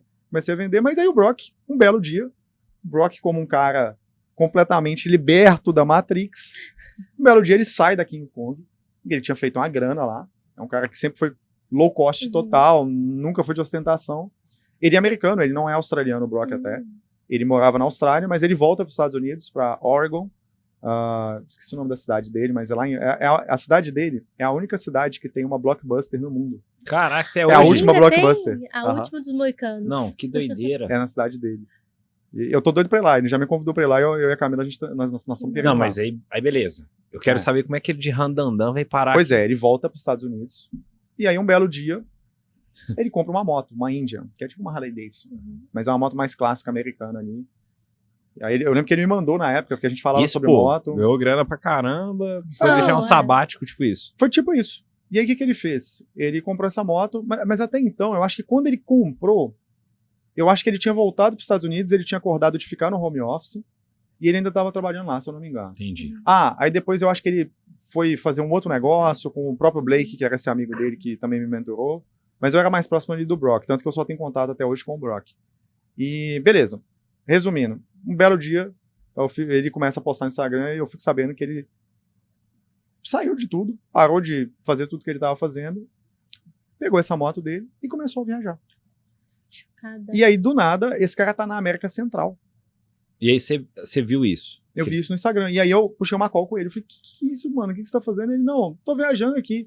Quem sabe Mas é uma call do telefone. Ele viajou com o notebook, não. Não, viajou com o notebook. Ele começou a vender consultoria de vendas e entregar de onde ele tava. Tava. Que doideira. Eu não sabia. E ele faz isso até hoje, na verdade. Ele continua trabalhando, só que ele é um trampo muito tipo, fora da Matrix, literalmente, assim, é muito leve. Literalmente faz uma call no máximo ali, 2 calls por semana, tipo isso. Eu não sei se é por isso, talvez seja uma por dia, porque, Entendi. tipo assim, ele vai conciliando com a viagem. Então, por exemplo, o dia que ele chegou lá em casa, ele viajou o dia todo, de 6 da manhã, ele saiu, acho que se eu não me engano, foi de Brasília que ele veio, ou foi perto de Brasília. Eu sei que ele chegou lá em casa, tipo assim, 5 da tarde, 6h30 ele tinha uma call, saca? Ele fez uma call, depois ele tocou, aí no outro dia ele fez outra call. Então, assim, e aí o que ele fez? Ele começou a descer a América Central, chegou na Colômbia, e aí do nada ele falou, ô Bruno, eu vou pro Brasil. Eu falei, é obrigatório você passar na minha casa. E aí ele veio. E ele chegou em Belo Horizonte, ele saiu de Oregon, nos Estados Unidos, e chegou em Belo Horizonte. De Oregon a Minas. De Oregon a Minas. De aí depois ele desceu, ele foi pra Argentina e pro Paraguai. E agora tem até que ver onde que ele tá. Mas ele deve estar mais. Isso é recente? É recente. Gente. Foi ano passado. Foi. Outubro, não foi não? Segundo semestre do ano passado, por aí. Na hora que eu vi, eu fiquei de cara. Eu falei, what the fuck? O cara tá fazendo aqui. Porque, pô, de uma certa forma, esse cara também mudou minha vida, pô. Não, e quantas agências foram impactadas por causa desse cara? E qual que é o lance? Tipo assim, isso é muito louco, velho. Isso é uma parada bizarra. Eu sou um dos maiores defensores de sessão estratégica no mundo. Sim, então, para você que é mentor, infoprodutor, que faz um desserviço, não que a preguiça seja ruim, porque o funcionário preguiçoso ele gera eficiência. Sim, total. Mas se você prega que não dá para vender, ou você ficar vendendo só no WhatsApp, ou se você não quer vender por call, você está fazendo um desserviço para a sociedade. Porque olha isso que louco, velho. O cara saiu dos Estados Unidos, desceu a América Central, chegou na Colômbia e foi parar em Belo Horizonte por causa de uma sessão estratégica. É isso. Aí como é que você fala que vendas você tem que Tudo só vender pelo WhatsApp? começou com uma strategy session que eu recebi um anúncio. Uma call de venda. E eu fiz uma aplicação de 30 minutos para E eu poder tô pivotando isso agora, pra tipo o Brock, pra ir ver a galera presencial. Então, toda cidade que eu vou tem um cliente, cara. Que louco. Sempre tem, pô. Ainda mais eu mando mensagem e falo assim, cara, quero conhecer essa Isso é um nível de profundidade de conexão que você não consegue gerar por DM, por exemplo, por WhatsApp. É aquela questão das perguntas de mostrar que ela é incongruente, Exato. Que não dá pra ser assíncrono, né? Tem que ser síncrono. Precisa da sincronicidade ali. E assim, o Brock, ele é um cara, é uma das pessoas que eu conheço que ele é mais fora da Matrix, porque ele não liga pra porra nenhuma, simplesmente. Ele não liga pra nada. Ele tem uma casa, ele pegou a casa e ele colocou no Airbnb, porque essa cidade lá que ele mora, em Oregon, ela é uma cidade turística também. Porque ela é de montanhas, assim, então quando é frio, a galera vai lá pra esquiar, e quando é calor, a galera vai lá pra fazer rafting no rio, vai fazer as trilhas que tem. Então você já tem um evento pra ir lá, vai lá na casa do Brock. Pra fazer um raft lá. Vamos comprar uma moto e subir, então? Vambora, pô. Vambora. Foi 12 meses que ele demorou. Vamos a gente pode, a gente é nômade digital. De randandan, né? De randandan dos Estados Unidos até BH, foi isso que ele fez. Chocada. E assim, ele é um cara que ele realmente é muito fora da Matrix, porque a forma como ele enxerga as coisas, ele não vê limite em nada. Toda vez que ele me encontra ou conversa comigo, toda santa vez, desde a primeira mentoria, ele fala a mesma coisa. Você tinha que vender nos Estados Unidos. Eu falo assim, pô, Brock, eu não sei nem falar inglês direito, porra. Aí ele, tem nada a ver não, pô. Você melhora daqui a pouco. Você vai ficar ganhando em real aí, tem que ganhar em dólar. Assim, ele sempre tem essa coisa de tipo, fala, mas é difícil. Tá? Não, nada é difícil. Uma mentalidade expandida sem limite total, né? Consciência expandida, Matrix totalmente fora. Legal. É bizarro. E você tem esse planejamento de atuar no mercado americano? Sim, tem. Eu tenho ideia de fazer isso com educação, replicar o que a gente faz aqui lá. Com IA hoje, né? Se eu pego o Hey Jam e um vídeo meu que ele está gravado em português, eu consigo transformar em inglês, então já é a coisa mais fácil do mundo. E eu só não faço isso já imediato por questão de foco. Mas isso está no planejamento. Talvez, quem sabe aí, nos próximos tempos aí a gente vai soltar algo lá. Antes da gente entrar para os quadros, Matheus, eu quero tirar uma dúvida, porque a gente falou muito de negócio, um pouco de vida, de mentalidade, mas e o Bruno pai? Quem é o Bruno pai? Você me falou uma coisa, você falou com a gente aqui agora uma coisa que me deixou um pouco curiosa, que quando você fez a transição para o mercado digital, que você saiu do seu emprego, que você era mecânico de moto e foi para o mercado digital, Mecânico de randandan. Mercado de randandan. Mercado de randandan. E a Maria Alice ainda era muito pequena, né? Você já tinha ela. Como que foi pra você, pessoalmente, abrir mão de uma coisa pouca, mais segura, para um universo que você teve que estudar do zero, começar do zero, desbravar uma mata gigantesca, tendo uma esposa e uma filha, e sendo muito jovem também? Você tem quantos anos agora? Eu tenho 29 com cara de 22. Não. Tipo, você é de 95, 29 né? com cara de 45. Não, pô, não faça não, pô. Aqui a barbinha aqui nem tá branca ainda. Não Nem tem tá cabelo branco ainda não. Mas tem um pouquinho, mas tá escondido aqui. Se ajude, Bruno, se ajude. A luz, que não a luz tem. tá favorecendo. A luz tá muito boa, galera. Parabéns pra galera do estúdio, inclusive. Se ajude. Então, eu queria saber, quem que é o Bruno pai? Como que foi esse processo de transição pra você? Tendo uma família pra criar, pra sustentar? E sendo muito jovem, né? Você tinha quantos anos na época? 22? 22, 23. Sim. E, assim, pra mim, né, o meu caso foi uma parada que eu sempre tive vontade de empreender. Eu sempre tive vontade de sair da Matrix. Eu sempre tive vontade de sair daquele mundinho que eu vivia lá em Contagem, com aquela vidinha. Posso fazer um disclaimer? Por favor. Que hoje ele é um garotinho do digital, mas ele nasceu um garotinho contagiante. Ele é de Contagem. Exatamente. É uma cidade muito bonita, próxima a Belo Horizonte. Não, muito bonita não é não. Eu sou de lá e eu posso falar. Agora, se eu falar, eu não posso, né? Não, entendi. Não, eu tenho esse direito. Assim como eu não posso falar de Betim. Não, Betim é bem melhor Contagem. Betim é muito ruim. Com todo respeito. Não vamos entrar nessa discussão, não vamos entrar nessa discussão aqui, que esse é um polo que dá muito conflito, dá muita sabe? treta isso aí.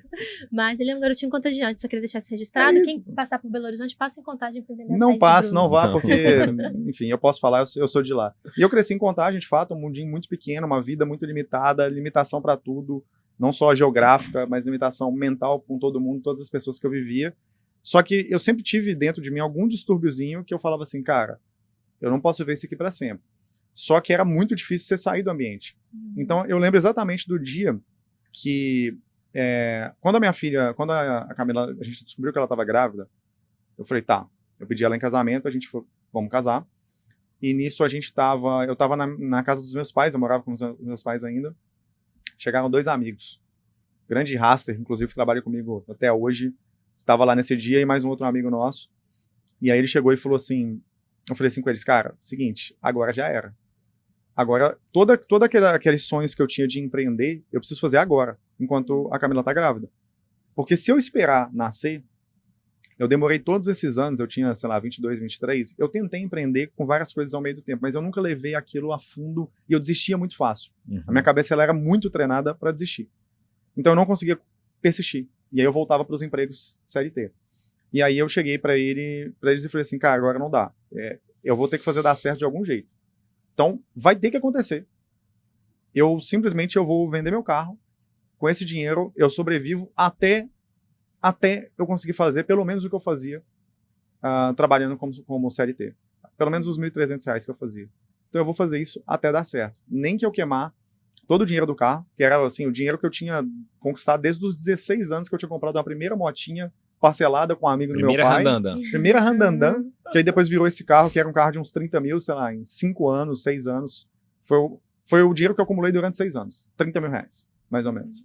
Falei, eu vendo esse carro, eu não preciso desse carro, que se for do carro, e isso aqui, eu posso queimar todo esse dinheiro que eu demorei, sei lá, 6 anos para juntar.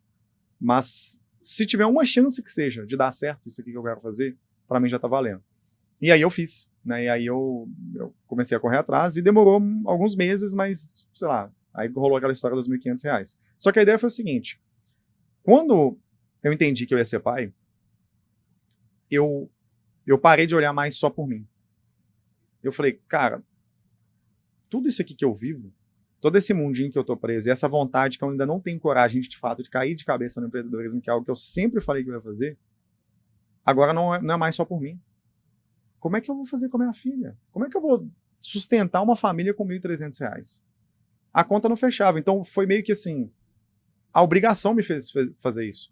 Tem um amigo meu que ele conta, por exemplo, eu falo que eu comecei a empreender por causa disso. Se eu não tivesse sido pai, eu provavelmente estaria em Contagem ainda na mesma vida. Então aquilo foi o despertar. Tem um amigo meu, por exemplo, que ele, por conta de família e tal, ele teve dívidas no nome dele, com 18 anos. E ele chegou aos 18 anos com, sei lá, 100 mil de dívida. E ele foi empreender porque ele viu que ganhando R$1.000 e poucos por mês, ele ia demorar, sei lá, anos para pagar a dívida. Dele, né? Ele ia demorar a vida inteira para pagar aquela dívida. Ele falou, não vai dar, então eu preciso empreender, porque é o único jeito de eu conseguir levantar o dinheiro. E ele levantou o dinheiro, pagou a dívida, enfim, hoje ele é multimilionário. E o que aconteceu? Comigo foi a mesma coisa. Tipo assim, teve alguma coisa que foi mais forte. Só que o ponto é que, até para quem tá assistindo, você não precisa passar por isso. Aquilo foi o que eu tive que passar pra minha cabeça falar, tá, realmente, velho, existe a Matrix, eu preciso sair, e eu tô preso. Só que agora não tem como, eu tenho que sair. Eu tô sendo obrigado a sair, porque senão eu vou viver uma vida de decepção, de depressão, de tristeza, porque eu não vou poder dar o melhor pra minha filha. Saca? Então, eu lembro até hoje que no dia que a minha maior ostentação de todas não foi morar onde que eu moro, não foi dirigir o carro que eu dirijo, foi o dia que eu coloquei minha filha numa escola bilíngue. Porque isso era a motivação inicial, saca? E eu lembro que quando... E ainda demorou, porque mesmo no início eu fiz grana, aí depois eu perdi a grana, eu patinei muito nos primeiros anos meu empreendendo. Minha filha, ela começou... A primeira escola que ela estudou foi uma escola pública. E eu lembro que todo dia eu ia lá e falava assim, que merda, velho, eu sou merda, ainda não consegui. Eu faço uma grana e depois eu não consigo manter isso, aí eu perco a grana que eu fiz, investir em coisa errada. Eu fiz isso há muito tempo, assim, sabe? Só que tudo foi por ela.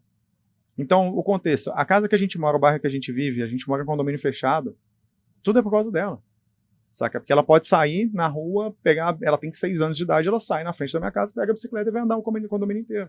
Então, ela foi sempre a motivação.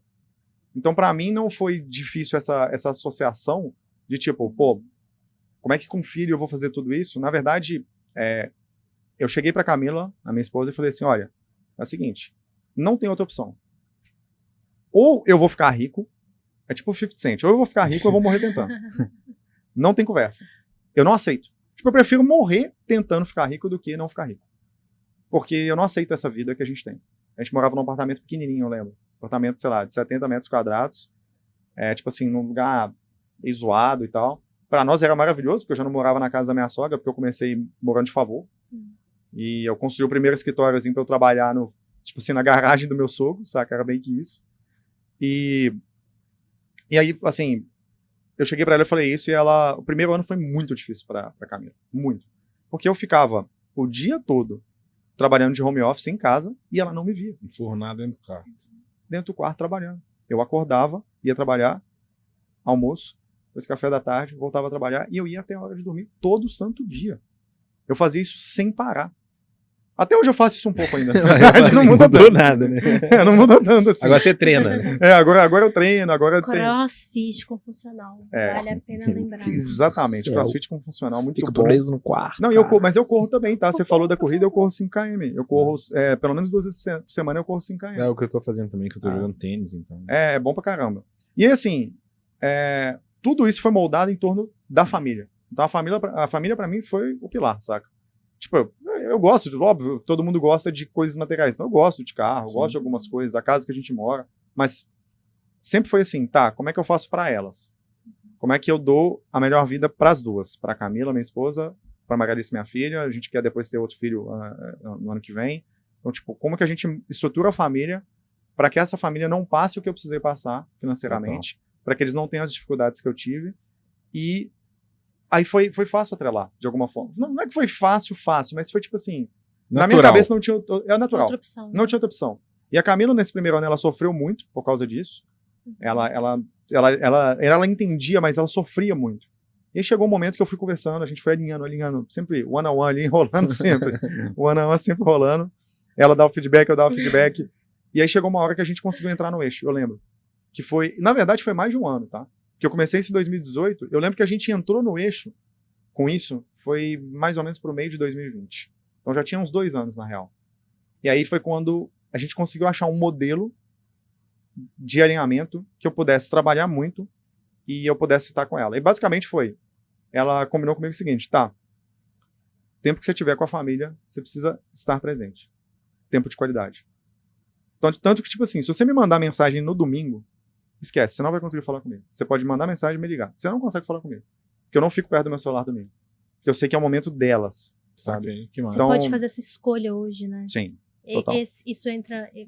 Me conectei muito com a ideia da liberdade que você falou antes. Sim. Da possibilidade de fazer escolhas. E antes você só podia ficar enfurnado dentro do quarto. Escolha, por exemplo, eu trabalho mais ou menos o mesmo tanto, um pouco menos, que aquela época, tipo assim, eu até dormia pouco. Um pouco menos que hoje eu durmo bem. Eu paro umas 8 da noite, assim. Porque hoje eu escolho fazer isso. Não é porque eu estou limitado a ter que fazer isso. Que é o que eu falei, é mais liberdade, menos limite. Então, eu não tenho esse limite, eu posso, inclusive, chegar qualquer dia da semana e falar, não, eu não vou trabalhar hoje, ponto. A não ser que tenha algum compromisso, tipo, o dia de mentoria, por exemplo, é sagrado pra mim. Eu vou entregar mentoria e eu não, assim, cara, nesses 2 anos de empresa, eu acho que eu remarquei 2 vezes e foi por causa de algum problema muito sério. Eu não remarco mentoria, eu tenho meus compromissos muito sérios, mas ao mesmo tempo eu posso chegar e falar, tá, eu simplesmente não vou fazer isso hoje, eu não vou trabalhar hoje, eu vou viajar. Só que o engraçado... Comprar um randandan e ir lá para os Estados Unidos. Eu não quero mais andando, eu tenho medo hoje, mas poderia ser uma opção. Hoje ele é o Brian, ele gosta de carros velozes e furiosos. Eu tô parando até com carro. Brian, não, pelo amor de Deus, Brian tá nessa. Puta do céu. Eu tô parando com carro também porque é perigoso, mas olha só, uma parada que eu entendi, né, a lógica disso tudo. Quando você faz o que você quer fazer, quando você tá fazendo exatamente o que você quer fazer, e o que você é apaixonado por fazer, um amigo meu, o Max Peters, ele é fundador da Adapta, acho que talvez vocês conheçam, é bem conhecida, e ele fez assim, enfim, tem a descrição dele, não vamos falar de números aqui, mas ele fez uma parada que é muito inimaginável no primeiro ano de uma empresa, sabe, foi muito fora da curva. E quando a gente estava num papo sobre isso, uma das coisas que motivou ele foi a questão de, cara, ele é apaixonado pelo que ele faz, ele que realmente quer fazer isso. E aí, ele, inclusive, um outro amigo meu que ele questionou muito sobre isso, cara, se realmente está fazendo o que você quer ser apaixonado, volta naquele papo que a gente falou sobre você pegar o que você é bom, expandir o que você é bom e ficar melhor, E o que você não é bom, você não fazer. Delegar para outra pessoa. E o que você é bom e o que você gosta, você simplesmente faz por prazer. Então, para mim, hoje não tem muita diferença, tipo, fazer uma viagem. Uma viagem espetacular, não sei o quê, e ficar, sei lá, 12 horas na frente do computador. De verdade. Porque aquelas 12 horas, desde que seja o que eu realmente escolhi fazer, Tá tudo bem. não é só tá tudo bem. Tem um nível de prazer muito parecido para mim do que fazer uma coisa que é um hobby. Porque é muito similar e muito próximo ao hobby, saca? Eu entendi isso também, fazendo agora eu mudei um pouco a mentoria, tipo, hoje ainda é um dos principais produtos, não vai ser dentro desse ano, por uma escolha de eu não querer acabar com aquilo ali, se tornar uma obrigação. Porque a galera que tá ali eu gosto de acompanhar, de fato. Eu não quero que escala e também não quero que aquilo fica de uma forma maçante. Tem um formato, é um canal desse Lutz, é um canal dark. Sim. Chama Coelho Branco porque lá no Matrix, né, no primeiro Matrix, tem uma parte que o Neo ele vai sair da casa lá e no computador tá assim, follow the white rabbit, né? Siga o coelho branco. E aí ele vê a tatuagem nas costas da mulher que era um coelho branco. Não sei se vocês vão lembrar dessa cena no Matrix. É por isso, é porque é meio que a tese de sair da Matrix, né? Por isso coelho branco. Então é um canal que ele tem, sei lá, a última vez que eu vi, eu acho que tinha uns 5 vídeos. Não lembro o número de inscritos, mas alto. E vídeos com milhões de visualizações. Ou seja, tem um outro cara que eu acompanho que é o Luke Belmar. Ele tem, sei lá, 7 vídeos no canal dele e tipo 600 mil inscritos. E alguns dos vídeos com milhões e milhões de visualizações. Então, ou seja, volume não é o mais importante no YouTube. Perfeito. No YouTube o que você pode explorar mais é qualidade, não qualidade de câmera só. Nem é isso o mais importante. Tanto que tem gente que com o iPhone viraliza. É qualidade do conteúdo, qualidade da thumb. E thumb eu falo tanto que ela vai ser boa de fato para chamar atenção e título. Perfeito. SEO Esse é o ainda conta 80-20. muito. Esse é o 80-20. Ó, a primeira vez que a gente fala 80-20, a gente falava 80-20 na nossa rotina todo dia, toda hora. É porque aí Mas também tudo era tem- 80-20 e nada Nada era 80-20. 80-20, né? Exato. Isso aqui realmente você pode seguir que é 80-20. Quando Combinado. tudo é prioridade, nada é prioridade. Nada é pensa prioridade. nisso. Bora para nossos quadros, Melissa. Eu estou ansiosa porque é a primeira vez que a gente faz esses Primeira quadros, vez, não por ser a Matheus. primeira vez, Bruno. Pode ser que tenha um contexto. Então é um piloto, digamos assim, Dos certo? nossos quadros. sim. Bora, Então você bora, pode bora. sugerir. Pode explicar aí, Mel, vai lá. Vamos pelo Nossa diretora primeiro- artística. Por favor. Vamos para o primeiro quadro, então? Vamos. Sonho versus realidade. Nesse quadro, a gente quer falar sobre expectativas que a gente tinha relacionadas a alguma coisa, que quando a gente foi viver na prática e viu que deu muito ruim. Exemplo, quando eu fazia faculdade na Universidade Federal de Viçosa, eu tinha uma loja online de lingeries. E eu produzia conteúdo, eu trabalhava, fazia faculdade, fazia tudo que a faculdade poderia me oferecer. Iniciação científica, projeto de extensão, grupo de estudo, vivia atolada de coisas. E o meu sonho naquela época era trabalhar no corporativo, numa empresa, porque na minha cabeça eu teria mais tempo de vida. E hoje eu vejo que eu tinha muito mais tempo de vida lá do que eu tenho hoje. Trabalhando de alguma forma, mesmo que home office, eu ainda tenho uma quantidade de trabalho e de rotinas no meu dia muito fechadas e que não me permite fazer tantas escolhas. E naquela época eu podia escolher um pouco mais. Se o dia que eu não quisesse fazer conteúdo no Instagram, eu não precisava. Não era tão dependente, assim, daquela renda que eu tinha da loja, né? Eu tinha ajuda dos meus pais, eu tinha a bolsa da universidade. Então, aquilo ali pra mim era meu início. O início da minha jornada. Então, eu queria saber de você, Bruno. E Qual até que do era o- Matheus também. Qual que foi a expectativa versus realidade que você teve também, assim, muito... Puxa aí, Brunão, Muito primeiro. O primeiro contexto que eu quero trazer sobre isso é que sonho, quando a gente coloca o sonho atrelado a algo que a gente quer ter, por exemplo, um cargo, Uhum. muitas das vezes, no meu caso, eu me peguei a casa que eu queria ter, ao carro que eu queria dirigir, as chances são que você vai se frustrar. Uhum. Porque você colocou atrelado a o quê? Uhum. Mudou pra mim quando eu entendi que eu precisava colocar o sonho como quem eu queria ser. Uhum. E não o que eu queria ter. Uhum. Seja o título, o carro, a casa, mas sim quem eu queria me tornar para fazer com que isso de fato virasse a realidade. E aí a chance da frustração ser menor é enorme, assim. Porque Total. simplesmente você tá pensando em quem você quer ser. Nassim Taleb, né? Lá do Nassim livro Cisne Negro. Peguei esse livro assim, na primeira vez que eu fui ler ele, eu comecei e parei, porque eu não consegui continuar. É bizarro. É E aí bizarro. é uma leitura densa, né? Sim, toda a literatura dele é densa e ele fala, eu acho que foi até num Reels que um amigo meu me mandou, comentou algo do tipo, sobre assim, para você ser feliz no que você quer fazer e não ter essa frustração entre expectativa e realidade, é muito mais fácil você, por exemplo, olhar quem você inveja de fato. Quem que você inveja em todos os sentidos, aquela pessoa que tem o estilo de vida que você quer ter. E quem que aquela pessoa se tornou?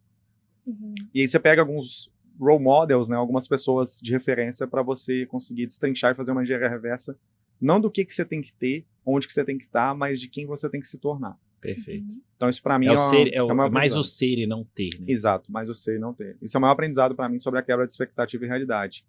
Mas eu Que acho consegue que... diferenciar essa questão do bem material, que às vezes a galera não entende muito. Exato. E entender que essa questão do bem material, ela, ou do cargo, ou qualquer coisa, esse é um desdobramento da pessoa que você se tornou. E aí, quanto mais você se apega em quem que você quer se tornar, mais fácil é você colocar isso na realidade, imprimir isso na realidade, porque você está tangibilizando de fato. Então, tipo assim, quando eu comecei, eu me imaginava na mansão, no Alphaville, com o carrão, com não sei o quê, eu vi uma coisa totalmente diferente. Eu não sabia o que era o nível de trabalho que estava envolvido e o nível de pressão que eu tinha que aguentar nas costas para poder, para poder fazer isso acontecer. Então, qual que é a ideia? Aí você pediu um exemplo disso, né? O maior exemplo para mim foi que eu não entendia que eu tinha que fazer as pazes com o erro. Então, quando eu comecei a empreender, eu tinha muita dificuldade de aceitar que eu tinha errado e que eu ia poder corrigir aquilo. E toda vez que eu errava, aquilo era uma frustração bizarra. E até há pouquíssimo tempo atrás isso. Isso é uma coisa que eu tô me resolvendo ainda, na real. Eu tô compartilhando algo recente até que a eu tô parte resolvendo. empresária, tipo, a galera não mostra os ferros, né? Só Cara, mostra. e eu até... Uma época eu comecei a pensar assim, pô, por que a galera não mostra de fato? E depois eu comecei a entender que às vezes não é porque a galera não quer mostrar. Tem gente que de fato vai querer esconder para poder vender curso e tal. De fato. Mas vamos pegar o normal, o lado ético da parada. Por que às vezes você não consegue tangibilizar quando... Por exemplo, eu via muito vídeo de, tipo, Jorge Paulo Lema. E ele falava assim, é muito difícil e você tem que estar com a cabeça boa. Tipo, às vezes as palavras que essas pessoas vão usar para poder expressar o que elas sentiram, o que elas passaram, não é suficiente para que você consiga tangibilizar. Exato. Então o que eu entendi é que, na verdade, as pessoas não mostram, muitos, e às vezes alguém que quer mostrar um pouco mais, é que na realidade ela não consegue tangibilizar. É difícil elaborar, né? Entrar para esse nível de Exato. consciência, descer um pouquinho com o que tá na cabeça, sentir o que foi para poder verbalizar. É isso. Eu acho que esse processo, ele não é uma coisa que é para todo mundo. Sim. Às vezes viveu aquilo ali, passou aquilo ali, viu que não deu certo, foi um caminho torto, só que fica aqui no meio da superfície, sabe? A pessoa até se resolve com ela mesma, mas ela não consegue elaborar a ponto de verbalizar. É isso. E tipo assim, Por por às vezes exemplo, é aquela história também de dar pérola aos porcos. Tipo, né? depende. Tipo, Porque às vezes tem uma pessoa que ela quer estar no... Vamos pegar outro exemplo. Vocês não têm filhos. Não. E vocês conseguem entender a diferença de, por exemplo, vocês que não têm filho e uma pessoa que tem filho? Não. Pois é, você não consegue tangibilizar, concorda comigo? sim, Quando eu chego e falo assim, pô, é legal demais, Mel. Pô, legal demais ser pai. Aí você, tipo assim, você pode... Beleza, ele falou que é legal. Só que não dá pra escrever, explicar. é tipo, e na Disney? Como é que você explica como é que é Cara, na não tem como Disney? explicar. Eu nunca fui, mas eu sei que não tem como. Perfeito. Quando eu acordo e eu vou Fazer no quarto rafting. da minha filha, fazer rafting. Eu vou no quarto da minha filha, eu abro a porta, eu vejo ela deitada, o que eu sinto, o sentimento, ele não tem palavras que descrevam isso. Ok. Aquele amor, aquela coisa, tipo assim, não dá. O empreendedorismo, ele é muito similar nessa parada. Então, eu não conseguia entender. E quando as coisas iam acontecendo, as merdas iam acontecendo na minha empresa, na minha vida, eu ia entrando em parafuso, eu achava que o problema era eu. Entendi. Essa foi a maior quebra de expectativa que eu tive. Porque eu falava, não, eu sou o problema.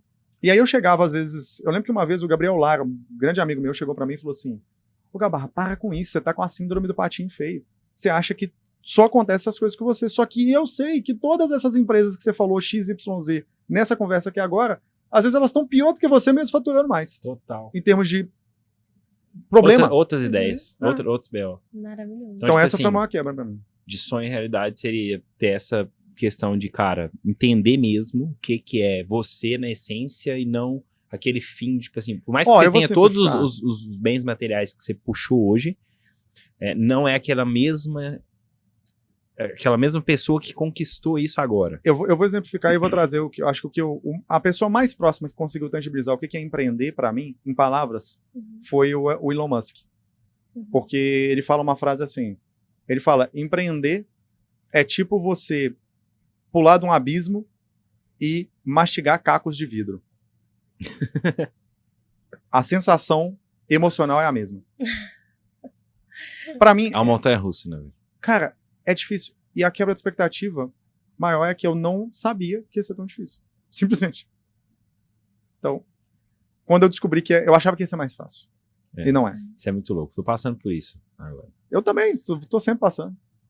O problema é esse, que não acaba. Empreender, tipo assim, liberta, mas ao mesmo tempo não é pra qualquer um. Véio. Não é pra qualquer um. É doideira. A parada é bizarra. A liberdade, ela tem ela não quer dizer que é fácil. Exatamente. Ser livre não é fácil. Bora fechar com último quadro? Esse quadro é legal, hein? Esse quadro foi você que criou, inclusive. Foi. Você não quer fazer às vezes? Isso daqui é um quadro, assim... Mano, eu sou um cara que às vezes eu gosto de cagar algumas regras, entendeu? Algumas? Algumas você É uma lista delas. É uma assim. lista de um checklist. Qual que se... Não só uma, se quiser dar mais de uma, mas... Se fosse você cagar uma regra aqui agora, qual... Que todo mundo tinha que seguir. Ninguém segue ou segue, mas todo mundo tinha que seguir. Por exemplo, eu tenho uma. Mano, arroz sempre em cima o feijão sempre em cima do arroz. Ah, tá. Achei que você falou o contrário, porque aí a gente ia tretar feio aqui, né? E eu que gosto do arroz do lado do feijão. Não, mas aí você é uma pessoa muito morna. Ai, meu Deus. Em cima do muro, né? Você tá muito em cima do muro. Não é possível. Vou ter que levar isso pra terapia agora. Leva pra terapia e fala, ó, tô colocando o feijão arroz do lado do arroz. Não dá. Ó, eu acho que assim, de regra, eu não sou um cara que eu penso muito sobre regras, mas acho que a primordial pra mim é o seguinte. Todo profissional de marketing que não aprende copy, ou ele vai depender de alguém, tá? Tipo assim, ele vai ter que trabalhar para alguém ou depender de alguém, ou ele vai despontar de fato. Eu acho que copy é regra. Todo mundo deveria saber o mínimo de copy trabalhando no mercado digital. Legal. Tá, fica de aviso também. E no pessoal? Isso é legal, porque tipo assim, realmente, copy é uma parada que é tudo. É tudo. Sim. É o início e o fim. Ela entendeu? tá dentro de venda, ela tá dentro de tudo. Sim. Ela tá dentro de venda, ela tá dentro de produto, ela tá dentro de marketing, ela tá dentro do endomarketing da empresa, ela tá em todos os lugares. Eu acho que é primordial. E no pessoal, assim, tipo... no pessoal é o seguinte. Cara, ó, o pessoal é o seguinte. Equilíbrio é o cacete. Vamos lá. Hoje eu tenho uma vida, de fato, muito mais equilibrada. Ela não é 100% equilibrada. Sempre alguns pratos vão estar caindo, mas ela é 1000 vezes mais equilibrada do que quando eu comecei. Mas esse papo de que você está começando por exemplo, a gente falou muito da galera que vai começar a empreender, que está saindo, a minha história, como que foi isso, a dificuldade. Aí você vai sofrer hate da geração nem, hein? Deixa haterizar, manda o hate, por favor. É o seguinte, você vai ouvir muito conselho assim, não, porque aí você tem que fazer o exercício, você tem que ir na academia, você já tem que começar saudável. Porque eu canso de ver empreendedor falando, porque se eu soubesse no início, eu já teria começado a cuidar da minha saúde. Porra nenhuma. No começo é desequilíbrio mesmo. É 16 horas, bunda na cadeira, trabalha para você conquistar alguma coisa. Depois que você conquistar alguma coisinha, você começar a ter algum resultado, aí você começa a pensar em equilíbrio. Legal. Equilíbrio, ele só pode começar a ser colocado em pauta depois que você tem um mínimo de resultado, depois que você sai um mínimo da matrix. Legal. Antes disso, sem chance. Vai dar um bom corte isso. Excelente. Né? Excelente corte, eu adorei. 3, quase 2 horas de gravação. Queria agradecer a presença da minha co-host aqui hoje, Melissa, minha parceira. Puta mel. E agora que eu vou pra São Paulo, hein? Como eu vou conviver com isso agora? Puta mel. Aí a pessoa vai falar que você vai ficar, pô, tá falando meu nome? Eu não sei. É um xingamento isso, uma ofensa, eu não tô entendendo. Aí a pessoa vai chegar do lado, pô, meu, aí você... Quê? Oi? Ô, meu. E agradecer também nosso convidado, né? Foi maravilhosa essa conversa. Gostou, Brunão? Gostei demais, vocês estão de parabéns, tá? Foi uma conversão de quase 2 horas aí, muito bom. E espero que dê alta conversão, inclusive, esse podcast aqui. Mas assim, obrigado pela honra, tá? De estar sendo um dos primeiros aqui, de estar com vocês. Vocês sabem que vocês são pessoas que eu admiro demais. E pra mim tá sendo muito massa estar aqui. Pô, tamo junto, obrigado. Igualmente, querido, não é à toa que você é um dos primeiros. Um papo com profundidade, muita técnica, muito marketing.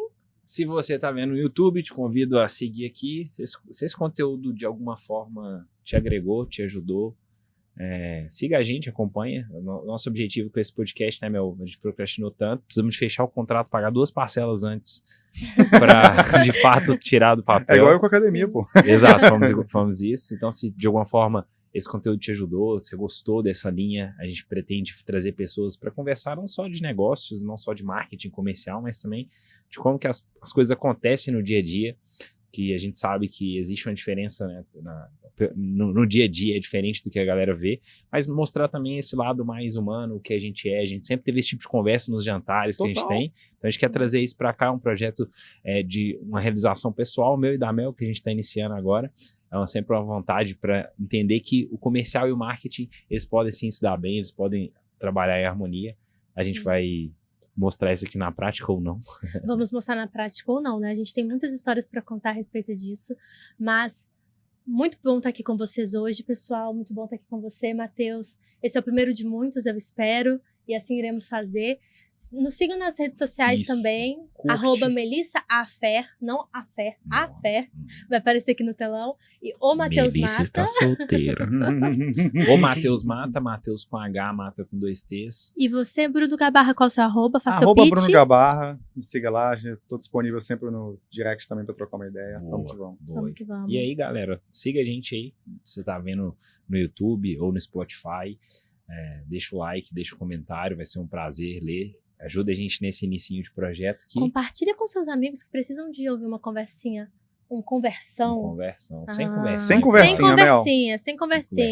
Sem conversinha fiada. Um pouquinho de conversinha fiada também, porque ninguém é de ferro, né? Importante. Poxa, ninguém é de ferro. Tem que equilibrar isso aí. Compartilha com seus amigos E é isso. dá o nosso like. É isso. Um beijo, até a próxima. Fui. Tamo junto.